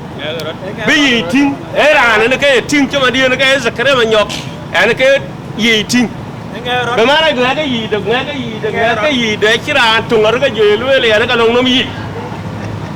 be mana na lu ra den amu mo tiak kula la ge no mo je chi mo ju tiak ka luele ka du ne tinga kan le ki te di ne atinga mo tiak ay ga ku ne ke jam kula la me do be apol be kong dir na ci dir ka be bi jo luele ye mo kay ti e postmodernism ke luya the third ki wojo la thoro postmodernism a gol High Bishop Daniel Deng gol len a ci lo tere tu go man gol len da no koy ga ci taw lo ma ga ci chaplain ku nga dir na on le mute go ke poye ko ke koy ke ku jël ga ting war ci High Bishop Dan jot ci kwany tay der bu nang to wer junu ba Sudan ake ka ci joben te ya ga tawo ayek lelo wo bula ya bak de koy bula koy ken ke ku churke be moy mo jaktia betik atiak ke ci aj bi ci makanta bare loy ka wonde Gabriel ke lelo ka ci ga aga ci ga tian ko pin ke ci aj bi ci makanta bare loy a ci lo ko wer ke choy te ye kan kwanjuk ti na ci wari lelo yen ka bu loy dor ken ay kay a ci resolutions ke Lambeth conference ke ache ya binding achi ayega loyal kubido loy ama province beke de jola tag beke gam ga chi be gam yene ga to on tin ter go wele kulele ke ka be ya chol course ku ke ga course ke abuga la implement abuga la kwaitu ke de chi lol ke na dokula kayen wo chi la ku lo guru tiga wo ko li wo ko ti lo wo ko global south ke cha global south ne Anglican community anong ke 75% de daden de Anglican communion lekin ke ka ci jaay bi glo Nigeria ci jaay ko koy ko ke jamani Kenya ku jula Uganda ku Rwanda ke ka ci jaay bi glo ay ga lo la yen ko ya ci ke be la ping ke ga cin ge ko no lo ke ci iblo ping wo koy ga kanim jo cham na ra ke dor ab ka dang den yene ke loy abi ke jol gam nerin ke culture den nerin ke cheng den ku ke ka pye ya bna koy li lo ka ko be ka la kwon to wo chi jo lo ko le la bu ke la kwon so na lo ku ka chi prime da la ku loy a chi lo jam ka ko ku lo wo chi lo mala jik deni wo chi wo bla wo brir lekin wo chi ro mon ke mala jik ka ya kre kai la jik na no ra rei loy ka yi ni chi mat woni yene cham na mala jik so na lo ku her ku jai ku mala jik go ku ta yo ko chi wan ta wo ka chi lo liu ko chi jai lom da mala jik won chi wo jai lo mala jik ko tong ra jo gol na lo ko ben bi tawal ke ko wei bo ko theo ka la ke ne ka yik no ke de ne cho rainbow bo ko theo ke yik tong ra jo gol go be ala ke be li ke ene ke ti je ko wo cha ne ka ku chi ma na ka bro wo cha lo ko jui ko ka won chi cho lo mala jik lo ko jai ke bi ke taw ka yik rainbow ken go ya ko ya won che rainbow ke be la li na la ko ke le ben ko la woni chol human dignity le ben ka ko yo ci groupe kero wo ko global south wo ji yo ci wel ku yen na la ko chwer ke jugge ka wala lo mala jige ta de mala chwer ke ra wunti ke yen au chu le ko la ci chwer ai bi chi ko aji lo lel ke yen ke du ne twanyin ke du ne ba chwere twanyin a ku ku te twanyi so yen ka ya chi chwer abutem kuna la tem ke dal wel ku future wa ni ne gal kan community future yen a kwan chuk ku ke chơi resolution 110 e jam ku le ti ke kam ni mo jeti yen resolution dole yen ke bi ni al ku na bdil kwan chuk hay bishop Canterbury ye na dia ran hunda o ke bari hunde go lokul le yen lo ko no en ko no ko ke ni jam ke en go ko yo ke ka ya ajri yo ku la jur ki ching rainbow jur chere ji ching ye na budil chwar kan ko global south wo terror yo jur chela jur la trema la je ku don ku woli abdil chwar kan ko ke gay ko ka ga yar yo ku la jur ci cenga ker abudil chwar ka ko ke wo ga ke orthodox bishops so yin ga jor yo ji nga ale ai bishop Canterbury ting yen ke kun ci ai bishop Moses Tiwan ke yere ci bu ko ka kel yen ga ran temen taban ka ci be chwar ko jo ko betem na ku ye tem long da ka tawaram a ku ye tem long ko ti ka tawaram so wo ci jo ben ku jo ko kel ku jo le yen ekene anget ye cool ba resolution 110 bari afem la ka ga lokene wo chugulele yen resolution 110 agam ko che don ko akum ke ekene na mena merkin ke yele ko kum so jolele yen resolution 110 yele ka position majority yele ka ko juj ko yele ka puj anglican achilwel na dak achilwel 1998 ku ber lwela 2008 ku yeki ku du ko pe jumane yen ka pure Anglican communion ku yen ka position majority lekin en ke ay bishop Canterbury en ana the door channel symbol the door ay bishop Canterbury and Lambeth conference Anglican consultative council ku jola primary meeting ke kay wo choy Anglican so yen ra the door symbol the door yen akin province bakum kan che lungu ci donko ai wa gorana bin jo mang wo ci manga chanti resolution 110 ci gam ko ke kaya woni ke che donko a ci manga chana ci go ku to wari ci ko jolo to ka ke yen we magale ka ti ka tere ke ci ka lwel ku ba jola ni ke to en era ni chol dengobol ai bishop Deng Bol ene jiter ka merkina cha merkin lwele yen lungu panda elungu panda go Deng Bol lwele ke chang nya likete changen a che ke mar we wa merkin werel go long dang dir go la nyoy kra ke dang dune congress dune kulwai kamat kulwai ke deng a chi betwen ku loy ka den kun ka loy ka ja su bana twin de ngo bede moy ka de ngo bi jo twen ya rebu twen fere ya twen bu wo yen ga chog de ben ni na kot na cha ka lu ka chin ka ra bu we be mar ma ra ka mo yu mo ja tia ko kin ya li cha ya go ra den go ti ku la ka ra wo sa su de ni chin ka ya ko wo cha di chin ka ya ko wo cái đa này nhá cái vô chính cái ngồi cố đen luôn là gì anh nói cái yêu cầu ngồi cho mình vô luôn là chứ mà nó pa ra mà nó có ca rồi nước thì nó tao hoàn kia có nhiều mà dòm yên có ca rồi nước pa ra ran chính cái chúa chạy hết nước vô lấy điều này cái rep cả cái yêu cầu ngồi lekin the way vô nó way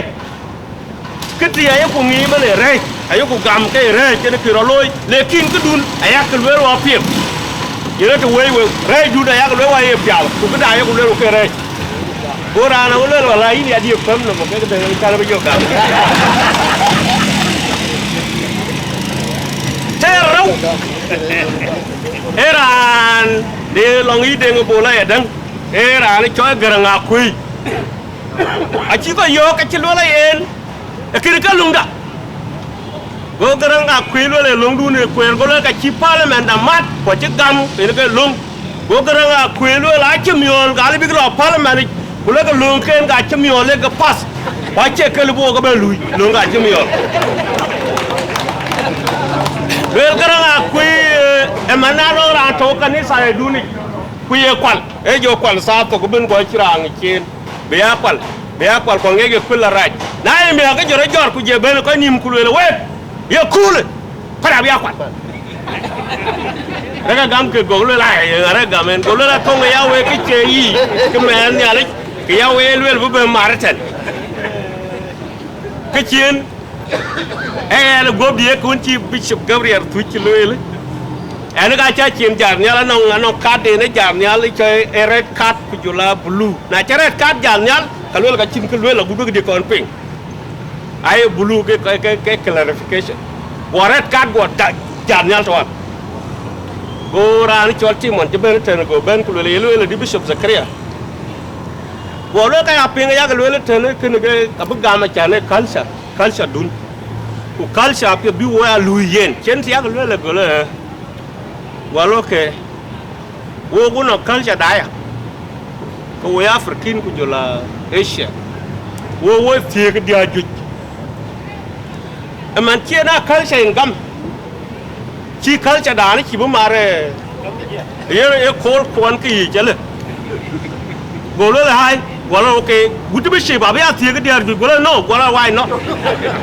go le ma cha ga ma ko la Bishop Zakaria man ara ga Bishop kwa buna ba ya tie ke tin tu go le ke warwa ni en pure the Anglican communion ku ye cool kin pure the Anglican communion nó có bu war cái ông ấy cái đại chi thao thì cái đó này cháu về cháu lại cho là budi BBC war ban debate là lối này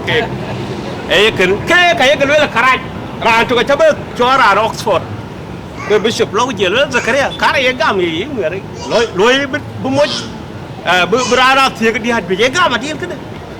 của lối là cái gam của nó xây của là ya giờ lối là nguyên cái chỉ trâu Bible gam của này cái điên tô cái chỉ Bible nó rẻ cái lối là rẻ gọi là cái đó chỉ cho Bible gọi là chừng de một chừng de cái aliu nó Bible cũng náo lên cái mà hiện hôm vừa lo coi ra coi cái rồi bắt coi chứ cái chế Bible cái gây lo coi cái quý ní mà coi cái thiệt chứ cái chế Bible còn không đi chứ gọi là mà nó cái lực tài hoàn lekin là cái lực vô lên gọi là ye chú cơ số góp để chỉ chạm Abraham ye cho cái chiếc chế David yi Solomon ai cái lối cái cái tie cái cái nong dia juj ba le ya ge chi tie ra go bia ra ko cái la chol Bishop Oxford go cái lối là cái debate arit lối cái debate này le so cái ko ni Bishop Twic cái lối khoi ko Bishop bar cái chi lo a chi ran cái a jam cái nó ran de chi jam cái ni cái tăng cái li dia cái lối cái cái Bishop cái dia nó will chi cái lối na sa de debate wer chi la ki cái liều gọi là rất thân của là ya coi cái chứ là chầm ấy là chầm well ok gặp nhau như là khi qua chứ là chầm nó kê của ok ke ga la cham ke ne koi ke wo Deng bol go du no wo kin ben wo so Deng bol la chi Deng bol le ye ku die ma le we ga ki ta ban cham de ma la ji ga chu re lekin cham da ni ko cham chi ma ro chi mo tan wo lu bu cham mo Iran de chi ran no yi koi kwat ye lo ko agu ra le job to chi mo tan ali bi to lekin wo chi lu bu cham ma la ji ke ke ai cái lưỡi là cái này lekin cái lưỡi Deng bol là khi chỉ Deng bol là chỉ cá rồi nó Juba Sudan có thằng có chỉ rồi được chỉ có vậy bố bây giờ chỉ chăm người các phần cái will cái gì mà nó giảm I will taxpayers cả America của chúng ta hơn có cái ai có cái support so nãy ra chỉ có bây giờ chăm người các phần nó gay cái chụp cái đang complete mà nó giảm Juba Sudan chụp kek. Nào lúc có bên thân cái yên khi yên chụp bây giờ, bố rồi cái chuyện để thua đấy bài cái tổ liệt thiong bố yên là chụp bây giờ thân cái chiran mà nó dầm đấy, cái chuyện lối cái bức cái promote South Sudan. Bố cái chuyện để so wo câu ấy bỏ cái wo khó bố cái giảm mà cái khó bố cái unda bố cái cua chụp biết anh nhìn biu cái đây aloe của chúng là lôi riêng của uống của chồng gì là gì chỉ là anh bue lê cái là lôi là chả nào cũng cái là thôi thì một đĩa là ta đây cái quá chạy cho nó liệp đấy coi như cái này là vô của lê hay là đai cái quầy coi cái này cái bà lôi với coi cái gì xuống lại cái cả đấy bà lôi là cuốn này anh lấy nuôi cái Bishop cái tiêu hòa cái tiêu chỉ cái thao và thứ gì coi tuyến hòa đang cái cái cả lô coi kiện cô đến cái Jacob cái này lô cái coi chính là Việt cái này Jacob lui như là chạm coi chính là Việt là chỗ coi cái gì vậy cha miếng cái coi cả bây giờ yêu ta yêu coi cả cha cái gì cái lối đá cái này đang đợi bài ấy lối là thế ai lue la de te bugu loyen ai lue la ya lang ka kanisa ya ku ga ya derwe atwe de pyo wato ka bu na ki lue la bun tong a chiro lo ya bun ke la ko yu le bish pa ka ju ko nim wal dong tong ke de yen a ki be a we ye shu ti nga ye ti ke dong pyo tong ya ke ji be na ke ti a lue la bu loyen na ki ai lue na no ko para go ba ko ki nyu go ke ken ko loy e ga ken wo han ka long cái ruột lôi kanisa Sofia, Isia chắc chắn cái long yên cái là tiền thì đi coi cái long tiền, kanisa Philippines nó mới bên, anh nói cái long, bài chú của John mới chơi chú ria cái ngay chỗ cái qua tua cái ngay chú tiền cái ria, bukan cái long, anh chơi cái gì anh nói coi cái long, coi có chỉ là cái bên giảm thế, bắt được cái long, nó thì chú là thiên nhiên của cái Kampala, anh nói cú hay chỉ lối ấy ra là long pin bên này cái coi cái phần có sự lại là long ra nó bên này là cái này sẽ pin long cái gì quá bù cái đại cái chiều ô chiều một sự kiện ô chiều bay bây giờ ta phải rồi như coi cả thế mà lên cái ta phải rồi giờ lên ta anh đi phải bỏ ta ngoan giờ nó bên đi cái đàn lang anh nói gì à chắc không nghe được cái trong bên kìa ôi coi cái long ý này ở đây, thế cô cái anh có quay áp bên thì tụi tôi phải chơi gì, ý loáng tụi quay là tụi tôi, cô bự đã chơi, cái thứ mà ý sẽ bị trả riêng để mai nữa là ngày ra thì bên nhau cái chú rồi chơi, cô lo cái hắn có cái này sẽ qua cái lối, nó cái này là không bút anh là ba là nó, cái là cô chưa làm quen tụi cái lối lấy cái yêu cái của thì anh lối à, cô dám bao là dám như này cô lối. Ý anh mà này cho là cho buồn tin cái chính cho cô bây giờ buồn vậy yêu mấy bé về con nhìn chi và nuôi coi con gạo biết biết nó có gì thế đây nó cả cái đấy không phải thì chẳng đi mua cái đó thì lôi anh ấy giúp em này cho nó giỏi và là tháo thế này cái bên tôi chỉ ta chẳng nghĩ cái chế bài là tin chiết cái bên này cái nào cả ba cái tiếng ấy là tin thì em có mua chế đánh thêm cái của bé phát cái biết mà cô đã quê nhưng mà bên đây cái thằng bé này cái đen luôn cái đó cái gì à bên quê là gì còn có là cái thằng đi đến cái thằng này ở cái thằng này ở cái này cái này cái trâu này anh là trâu ấy nia le to pio ken kong moi la ki dia lu ka kanisa dia lu dia la jo bela pi war ago jo ngi angel ka wala ben atia magira jo bela lu war jo ngi ga gambe sa Sudan ko cha la jo ka ngi jo to Facebook ko to internet atia magida ti la ka cho dinka cross ba yen wala lo ngi we bishi ki dien chien ira na chal Deng Garang Jacob anh chỉ nhớ vào nào hoàn anh chỉ đã giảm cái nhớ khi nào bạn luyện là chạy anh chỉ nhớ uột nó không phải là đi chơi lối của nó không phải là hiện điện cái chim cái đằng cái quê đi chứ còn là cái lối cái đàn nó đại bề cái đằng là chỉ đâu các cái dòng đi là việc nhiều u đỏ đến nhiều cái giá tiền của cái ngày chỉ có cái cọc cái đi là như thế là bút bukan orang kafir kau cam ke kai ayu kai kau ngat jangan tinggi kai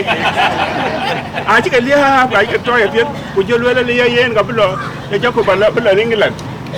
jauh bala England jadi tinggi tinggi ada yang ngalah baik jalan itu jauh bala England ini jalan aku yang bela tinggi dan ruka ke England ke England itu biasa siapa yang kita pergi kan sadar biasa tapi ralu lah kan bela siapa yang ngulok biasa bala ujo kena tu akhir ketinggian awal ada yuan ni aduh Pia bai ko la ko man ni ho ya luen ko pinga ya de ja liu ya jakko ke yana ko be la bi shi bin ben ya ga tin ke de ke tin ka ba luen ko ber ko jori ya ni we tin ko luen ya yinga wel telefon ko pen ngen ko ke ja nyu ba ki pe na ko luen ya ke ne ji ke na ya gam ga ro ba ni wala pa ni jom barakat ke ke ne to I de ngbu la won ya ga ping ke ko to aluen mo ndi chole Benjamin ko le mendi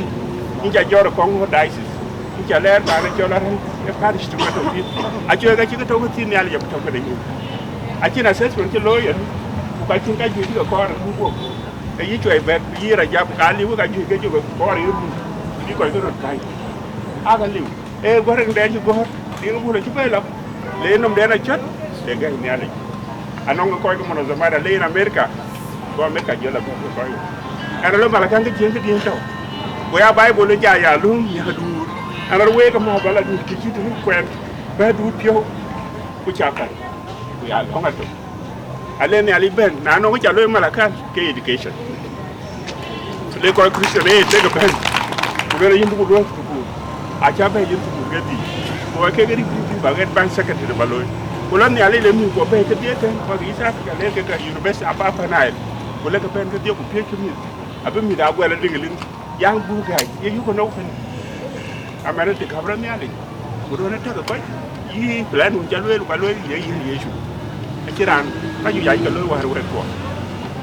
tu yi sa ki ko ka ju yare gari hang no bai ye ke pe pa yang ko ra ju pe ye ko ba ju we pe lo ka pa no bi si ko ko tu ko ke ni sa a chi ko lo wa ki ne ke nga li ka ja la yu wa ke ke ko le wo ne physical di e ba nga chi ya ke ya ba de na kira le yesu ke ma de we Bible ku ku yesu ma bi ko plan ko won ko jalo ke bu ko nyin mi e strategic plan e ka bu bi shi ba gere ra na jol bi shi dei ba jol kamani lo PhD program na ra na jol in October alo strategic plan ku la ya mar ne ko mo na ba ke ye we ga ni ko ba bi to ko we so mama imra jor ba ko ba ko mo bu ba doin pin ki jen so ba ben la ye 1 minute la tu ma jo ko la ja 1 minute de chi minute le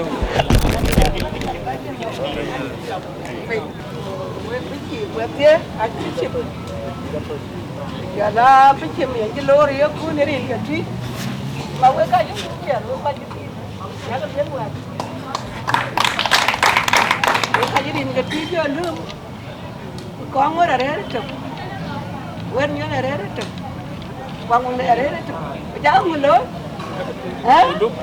du ka re to ja ngun lo ma ko we kin we ji ti cái bé cái vết với cái gì ở cha gần đó cái tiệm nó cái tin nào cái gì nó thả bạt nó ra đi chưa cái là nhớ là chỉ cái là nó không quay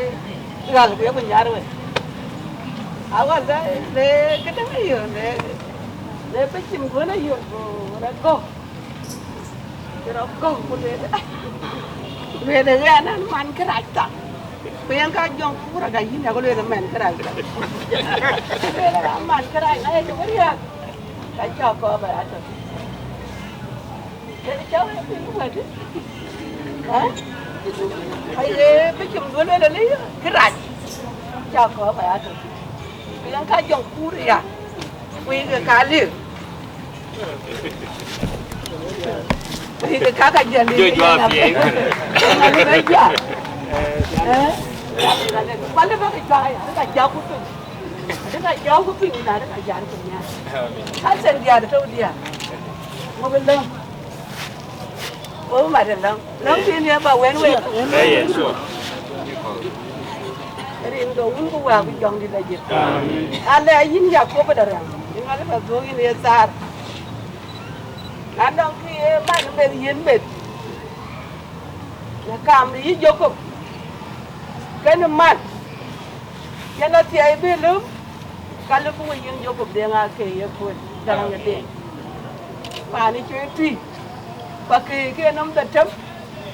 Wajib ke nom di. Kamu ke. Cái cá giúp thuê là tùy đường, nãy trưa này giúp phiêu, in ra đi, cá chê, ấy cầm, cái đàn chia cầm, vậy nó quanh như có giá khí, coi cò đi bị cái lùi, bác coi đi cái bác cái chàng nhạt, bác đi cái bác có coi, quan là cái nhìn đến, bác buồn chả cái thao em rẻ, cái chỗ buồn, đi cái lao, một trôi chả lao ấy, bánh đi, nãy cái chỗ trôi chơi á thì nó vô cái coi trôi pin làm trâu gì. Kujun ba cuba pen, bawa betul betul kita deh. Where you where kian si mau jual where, kita bikin lah. Where, enggak biu file dong ti. Kena undu ka, cakani, enggak yang beri, palan karai ti. Jadi enggak undu ka, jong di lagi. Amin.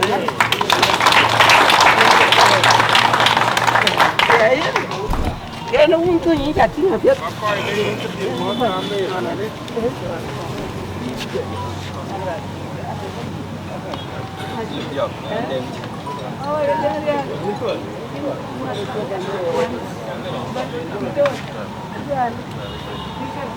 Ya ni alin pi. Program apa tu nong mulai nak jawab betul. Kecil bejan. Kau ke Diocese of Twic. Dia merpau ke Jului. Menong nyinden. Bakaran chơi bo. Bak program chơi lui rồi bak be wow. So where a bit today. By in 1 minute. We ben dan bici na betul dan Peter Garang. Okay. So yang Peter aje jam le tar ci loret. So kene aje pial so chào với là ben chana mo job ben le ke be ran be job. Ke the presence of Samuel Bachara Yuen ke elda kweran chingwa achari organizer it.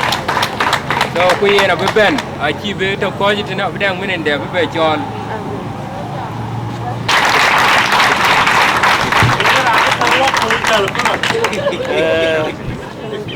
Rin ka undu aku jong di lagi. Nagal ni biship ko. Kuwe yen ke kala ale gal mos reverend mos zanura yom pu dia. We biship kon wa chela Lambeth. Ko dir ke bai ke trees. Kujela kaman kon ke ben na week. We mas ke green ke bendi. En apa temba jam mama. Unu kulda. Kat jam che mane. Kan jam. Ani jam bakok mani cengi. Lekin man li kor zaman balwel ke bayani ten. Ko wi ke we ani che nanran a to diocese. Ke bayan tin. Bút bí có khóc về là nghi là nào được cái anh ra nó bay đi bật thì anh nghi coi chuyện anh lúc có khóc giá đi mà anh nói được cái ra này nãy kia lá ra nào thôi cháy gì cái trees bữa cái cá lọ cứ lần phá nhau bù ka bi jale wo da yo ngudi de ni chore le ken wo ke en chato ran chol Jacob Deng Garang ke na ye wariye ci man ci wo wangin ko wa ce wariye ce medne lekin wa ci jen kamar wato pan chol Australia dit honorable Philip Agurelo pula ni lana de Australia pan di lawai ai choi continent adit lekin wa ci beto ya wa ci werpi wato pan choi Melbourne a wato to ko wato chừng đã theo như vậy này, và thôi cái chào khu này này, mấy kanisa, cái huấn luyện cái đu chừng đi, cái cho cái đó còn cái này, when my community, ai à thêm ya balwel ya cái việc đó lôi khu luyện kanisa gì chứ, cái mà đua cái lại này nhỉ, nào anh bị thế này, nào anh bị Juba thế này. Bok nong nin kero ba ku en ko lui len ko Samuel Machara yon ko boken nimra de no Australia just 2 days bokula ku yuku wai ni yene ni haya sora ko lui Samuel an ke ben ku ke bayan an go ba ko benim ku ko ku an ke diocese da anong ko nong pio red ke kina de ka le bia bay ke an ye bishop man ne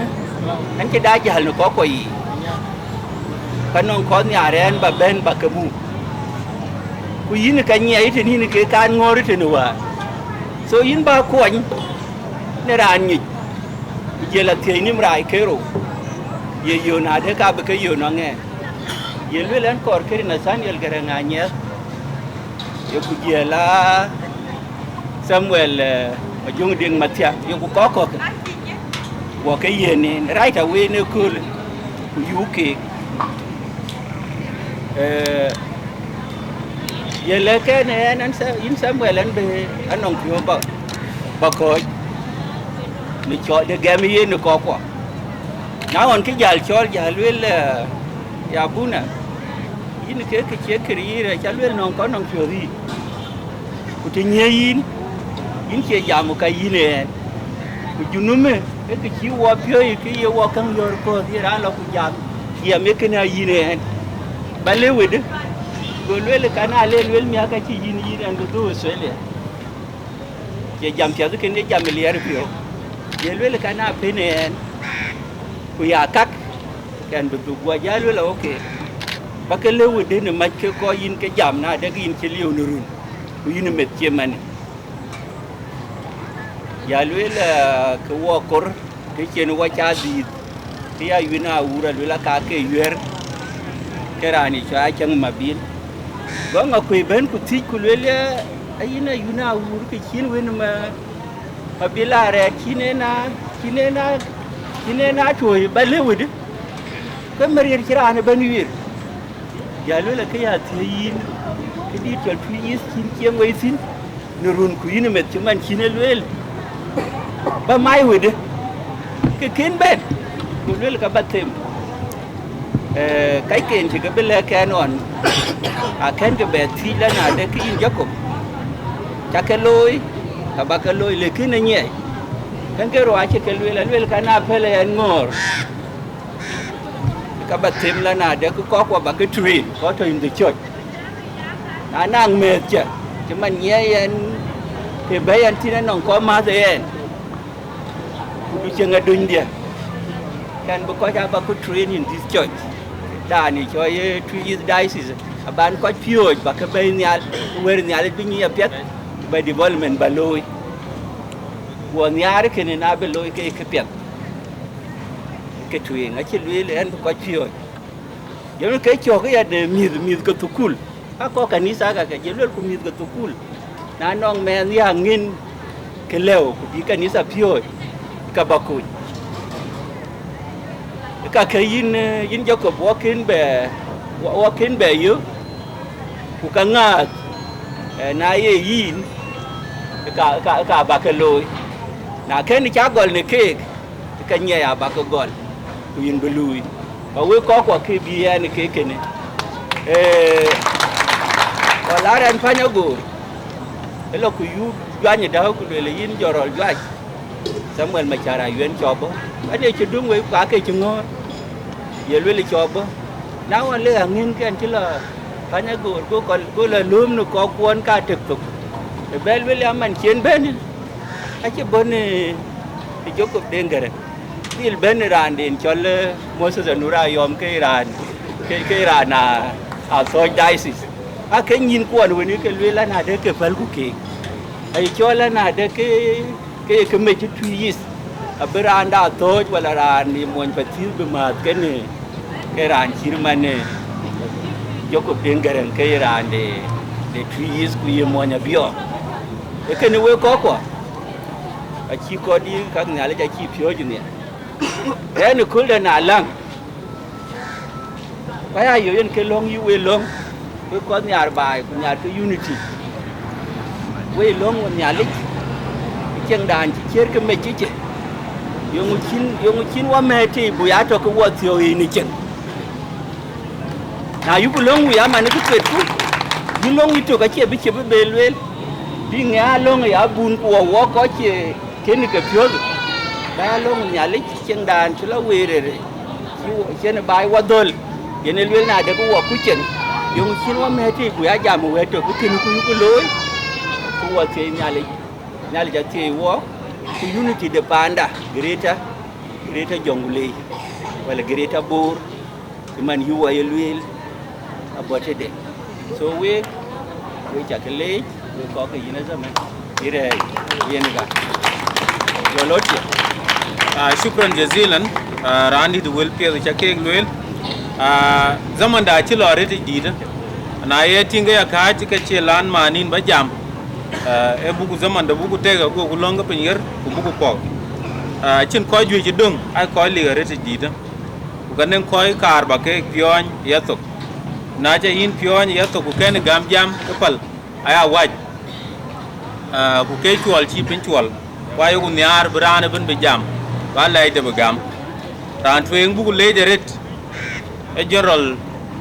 dana ke ni ding ye na che pio ta we lo ni deret twen ga ran twen kon wu ka bai bai ku le le kana loy wa mang we chi nen ran rew bugu le deret ran bi mior weng e mama aduna daw yenga bi mior weng du long ye tela ran der ci luyere da koy ke mother union mama jagre gak ato ke be chin jar nyal bag man we chin koy ko ci luyere ran ni chol ma kwany de ngia we akoy man tawden aye ben amendment ko ke ai ban amendment ko wude ku ka ce cin taware da yake ne ku je ko ke de ko ci lu in the different capacities a ci ku ke le wonan kir riyai we ke chol ga yen te den tawentin to kweri o ben de tin Mombasa wo ke bi chol ga yen de tie chan bo ben ai wo ga kanisa a cin ande che chin thousand the way communities the diocese I would get chul ku we ben chen ben angut ko koru ko clearance ko kor ngo ben aguti be chobu jubatan ko gu le yen ta gu wichin tin a chin kila twenga kin wo wichin thousand wo there fa ban general ma jungu ko la tawdina ku general dana kay we tawdina ko yo ko daji we cholu ke ku pion lir ku pion lu ni ala mana daga kene atew ku no wichin mana daga kawan cha ga lwel ba ke bay communities kunich bagru do koy kun bag dia ga lagi ke mana daga de 18 kariya ya bo uriyai alibi company alibi do de dan du anything tikin wo ko an won ke bin be lew ken wo ke bay so kene ke chol ku honorable Deng dana Deng a cha apology che gam alwel ga nen kra ku ma chi gan jor ni yemen koy kon ji dung ai koy ligaret ran tung dani chol ben ka koy e honorable kwan pinya chi chol ko chu ko kor bu yiwan a chu ko kor bu yiwan ni bu lel ban chu kor bu wan ba jo ben win chu ga minen tok bang wo chinen e yana tiya ni ani ti ke honorable chak query ana chol manden ye tundi di ma chara yun a chi an chol kulwe le kun japing chan ke chu ku chalun kulwe ria kor kam sin $1,000 kanisa chi chiri ni bat pe dong teletin to community da gop bi jo bay ma char ni jam da lu na chino mar ye warun japing na je lip kum $100 a chak yo manden ko kene ga chal bain ma chari chu le ni ke to bain ni da kuno ro kwa ni fakko Ati ay na alin pir. Bandir ke ka ni alik ka dia. Piadun go chaka ko ko ni ke bandir. Go chaka lor go chaka mo. Jola ban ka kuma. Koi dir ka bai diar puti. Go chaka mo rin ke bandir. Nan ci bila tun cin kidi ba le chan we ka le na we ke ka dia.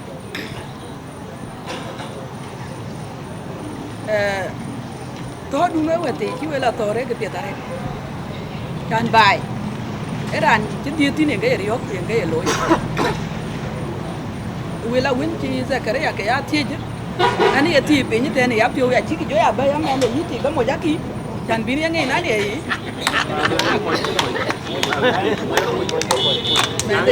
mande yi mo ko mo au mati ga ti ki ko yen good example de da chan ba polo kan tin ke ne tunu tiang na ya ko ile ka che yi ku ngare pande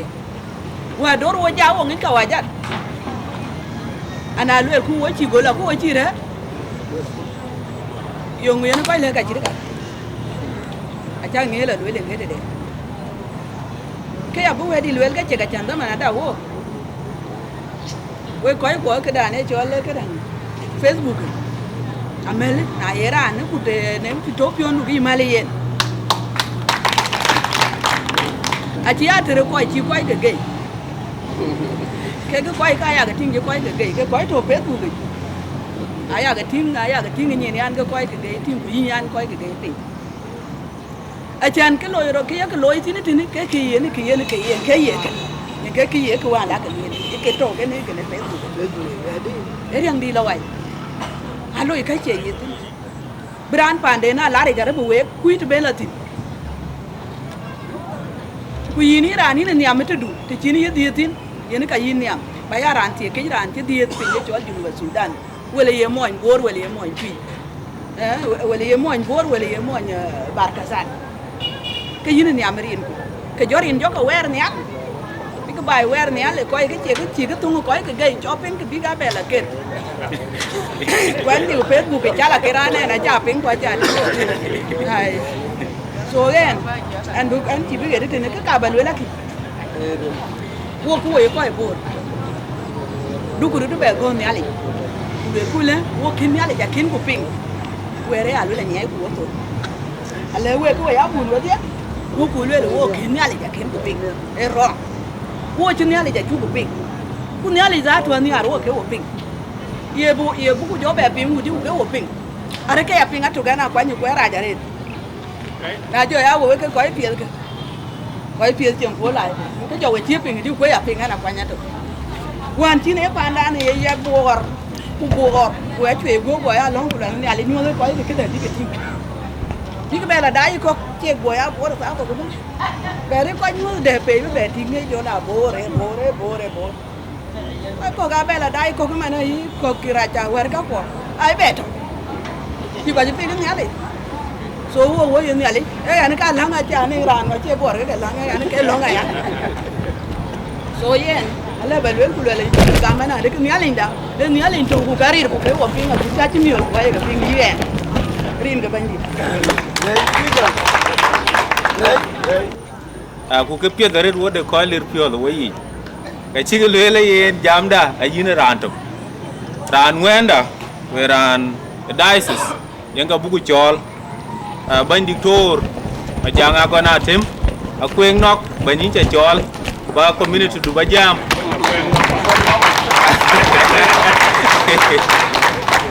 Juba Diocese Juba Jama ya welcome.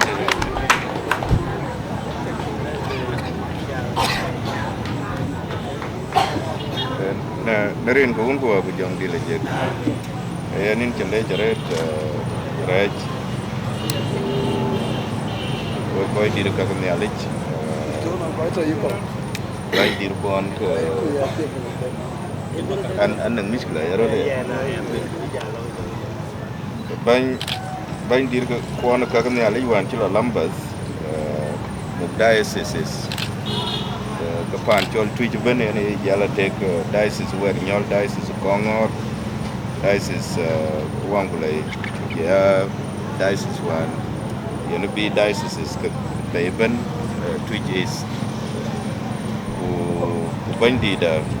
the province de Jongle yana kamani Peacekeeping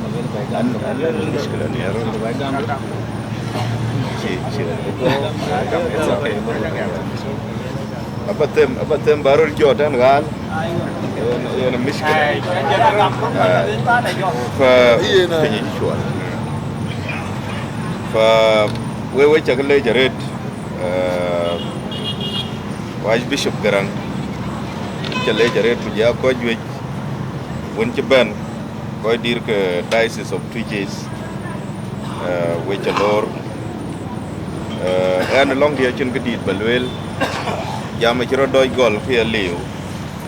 okay yani chol jama cha der chok chol akoy ke Diocese of Twic East ake ke lor bishop den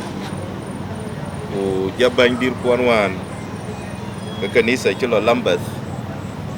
jaga ke chamchi ke la chat jaga balwel kana la chan we karet ke jaga luel in ban Archbishop Moses Anur ku ja bishop guben ke jaga luel yech ke giang arele wede aret ku ke che giang to aguti jur chol to posa arele wede aret nyale nyonon bi na shan betaw ne giang yich e chi joke yana ruana de chiran chilotin ke boku guru penyon ko le ramoja bu moja tia ku ti ga biti ga tia a chiran to ngode ya Christian ne ko le kana ting a ke chi blo ko ko ka e piat be angich ta posa ya on bi Catholic non ke a woni ja long kan ya le ja ko kwen ku lo kri chwer le ben ja kr nan ko ku chwer le ga ben le yin ki be akwal go le ku chi wengo boya go mo Italian go no ma chat go le ga chiran be an no go le ku chi boya de dinga cha be an no awan ke toil ke mo Italian le were gam kan ya le ku wel kon ka kare wa ba ga ba kon ga Rome we ba ga la duok tok angi che were na le inta posa kana chi loy ka chiran lo na game ba wer chi wer wona ku ni chi ne jogo na de ken ku de chi ri la re to na wo go jiang ke ko waje la yorno mareta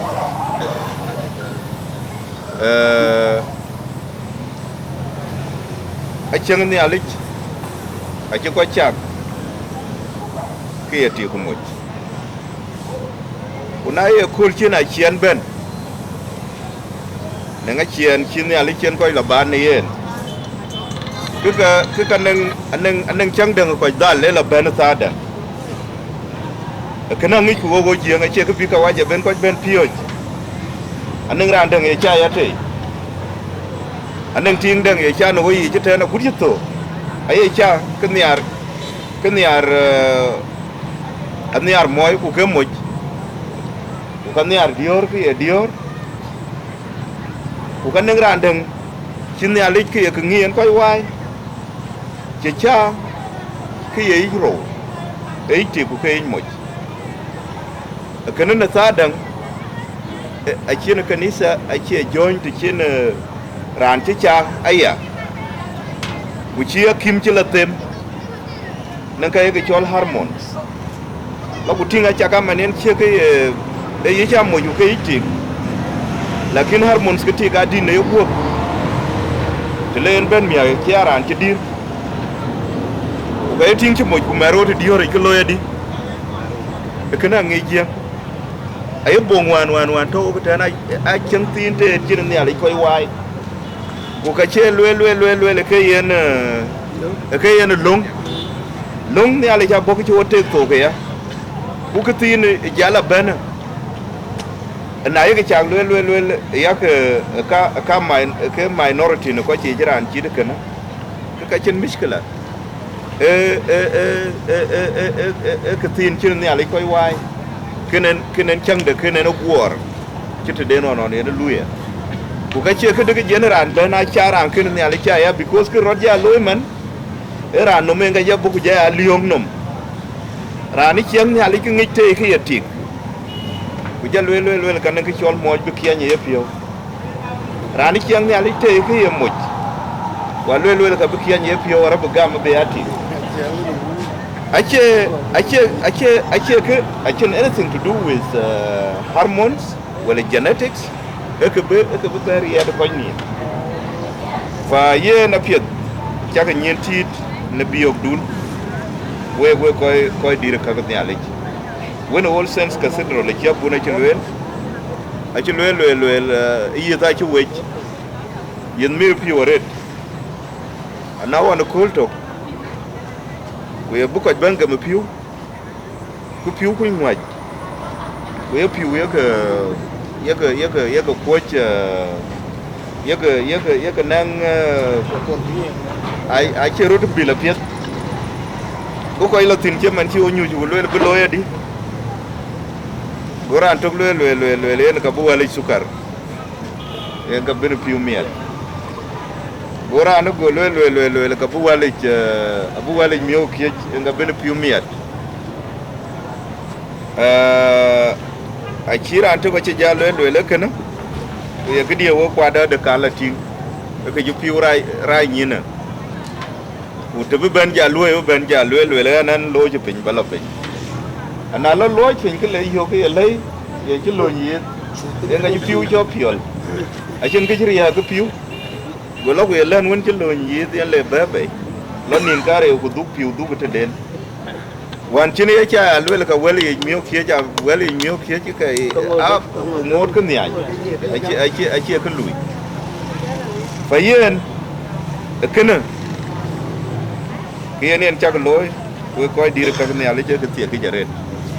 e pion ran ma char en ka cha bun le pion ran ma char e yen ka lenatin u be ka chin nya tin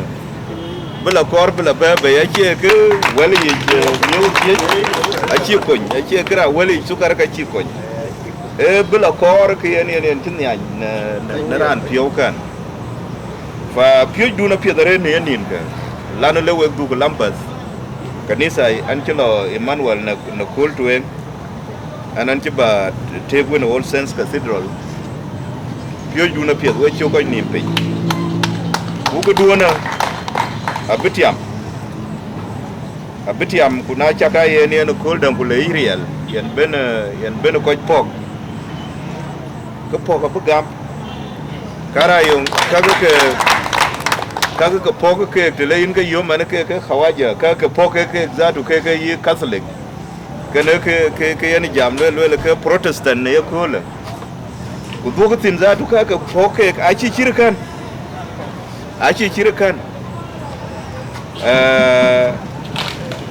whether Yesu Kristo ci wado ku wet piet a cha ka pio to non ko kuna lokana le yi ci pal na run beben run ko beben ke kana ya wero chol global south wen ke kana korba ka ta ka piet lanu ko wan yen cha ka manom ran cha ka belo ka abu wer wichet ku yen kimanu a chi koy nan ka ti ga idara chi ka wa chi korba ka long chi ka ta pen ben koy ka rod mach na kanisa ena pin ka ti ka manu ka loy ku loy road ci ka dan wana kul ther wok bai na Khartoum wo yit piang na neng ka tin chu ja ping ke ka tin te a cha ka ye ka chin kre litin ka khen ka chu chu te jaret nyu juan chi wala nyu juan tong ne ko ka man e ka chi lok chu te gwe ka wani ka bere ten a chiran ko ke ma ke a chi be ko ke run a ko ne ya ma yi interviews wani aka lo yi Sky News yi BBC amma chi ka ping ka tarka a chi ko kwen yi Daily Telegraph ku yingo aye internet ay be tan mana ay bo kwen tan Daily Telegraph ki korbala London bila go chi on tera yi chadu ki chirpa e kamel chan bi jage de tan Africa fayen londuna piet we le ku lon chak loy ki en jato jag nyinti tere lanu ninka abia nin ben ko ke nim lia baret ko ju ja pio dia waret ye ke ping mana anan ko chi rodom mana chi akhe don wan zato kana un chenom la kurma ding te tui alo mana nan ko chi rodom ma chi kor bi ka ba ya ben ka ni sai because e ko wel ke mo ke chi kira kan ko ke chi ka ba chier si asin kana ci ben ke miskela duon di da na be kana be mer ye chok man ke che guir na kwer la chok ke ye chol kanisa zato abi ko ka bro dom ku len nga ka ngwen ba nyu ci bible di chok ro ri ko chin tiet ba kor na ye tir ka che ala jam na go ci mo la ke tit ka wel ka nya le ay ke ci ka ni ma la rir go ci mo la ke ku ke yi ci man na jal kula l'inglis wala chalo mane yi America anu gobda kan chelo kanisa because ko je ngabla wet no ngen ya bun ge wala ya bun chi ka loy fa kana bu kanisa abra ret kana kor bi wenyin tit ba ko biyo chi ka bu wer na wechen we chale jare ta chin kidit ba lwel ke yani chol aye chol mong lwel krbi ko ayen ka lwel ke chi jala cha rian mo ko ye la nem ku ye tie chi kok lwel ka jwe ko lwel ke a che ke krbi an ga ba lwel krbi wo guten e bugu wa ben ping yong ba ba lwel fa it is only this issue en ka le ba addressed a chang nan ka jwe kok le ben ka jam ke ka che ka ke ko lo wa chen to bi o pok nang dang bo ba mar nim bo ba jam kok ko we ban ko we bishop ko mabruk lekum ku na rol de ko ka apiat bakaler rol de ko ka bakaler nong banda primate the most right reverend Dr. Padi Arama bagla yog le ban in ci wotie ki in ci lon tie ki jare ta ca loy ko ku dia amit piot lakin tong dua dit chogrot pin o ka ci yin tong dua dit bai tong dua dit ake unom to wan ci lo lakin ayo ko dil tak abakatiam e aran loyi kasatara lwel ke wen bu koy koñ wer wen yene ya kër ni ale en ka yorot jot ke ga ke ben ku yel lwel ka be duom pe ñin ke be duom pe kanisa kana bu ngok bu la twen ku yin banda Moses anu acin ke da ka betok pa ni ale ke we koy ga yer ko je ben mangala we chukale ben do na tie ke ni ale ke we ku lar ka be da ka buditen am bichim da dai se da ba chol be ran ngwen be chol be final benediction be beloy bishop line koy twany jalaga ju ngang ke a biran dit ke jalong asap the needed ai na tien ya limpi yen pe nya chawa ko cha chi chwala red ko ran chi mana bun Joseph kol gak yen nong kito kan yen so apa kol kong sorry an pin je ba tingi au imi to lin ko to ani ko ni tare chila ayen David ji na go we ta long it so we belong ko ju to an ba de nan chi a chin ke di ba belwel ke ba le we ba yen mo min kia e ko le ke dor pinam ke de ne cha Father's Day e ko le ke dun kana we o dia an banan tak baba jin chena dia we o dia we ni chok de mit ko we nga din ba le we ku ba ja le we ko ke twitches ani pio mi are lon chak loy lon a chak loy ni ale ba do ja ku ba yen we e ke to ne Bible ba ke jo e ke ngai ke cha good Samaritan we ko ke twitches we ra ba yen we ra ne jin Jerusalem go mere ko pe chi yana cha belwel e chirana chi belwel le ne chi be dom e cha bun be win to win ko ju to ana chiran be jar lende ko ku ke chirana le ran wo ne ting e lwel ye na ja ka ku cha ke chwat pin na mia ku la ben ka ba ku do ki ku ba le we ki the Bible na de ran yoke ke we ko ke twi ben tandun ke we dai ade ran chi wi ke du win to yare lendu ko da la bendi le ben mia ka kwen gol ken yi ko bi tuot ka kun cha ke loy atie ne alin pi we krut ba ya good Samaritan weren ke wer yen we wer tong yen we garet bak lom bendi de chi we wan am ko je ne rin go bun ko a ku jang di la je Bishop what they back up for the yeah it wouldn't have a job that 2 years diocese but they like going on go work or okay with the hard one the way I know the go buy lot okay sana just yeah no yeah they just could go back in could where you could go along here they like where get here walk I never do name of it you don't yes could so you can walk ya yen ngar wo ye twen da lo twen da ye ka ko pinom ye katin be ga to kene ka wuke ye le ajako men gol ben yob de betin ki men to jak Joshua le le ne ale ki men wa to wona Musa am to wona yin jor jo ngenyu jor re e ke le wo dia kirare ba kiran yo ye ye ku so a ki bel ka ku aga di wo kersano ko bandi wo tek yeri yang ko wo yen dor kam ko bandi ping long da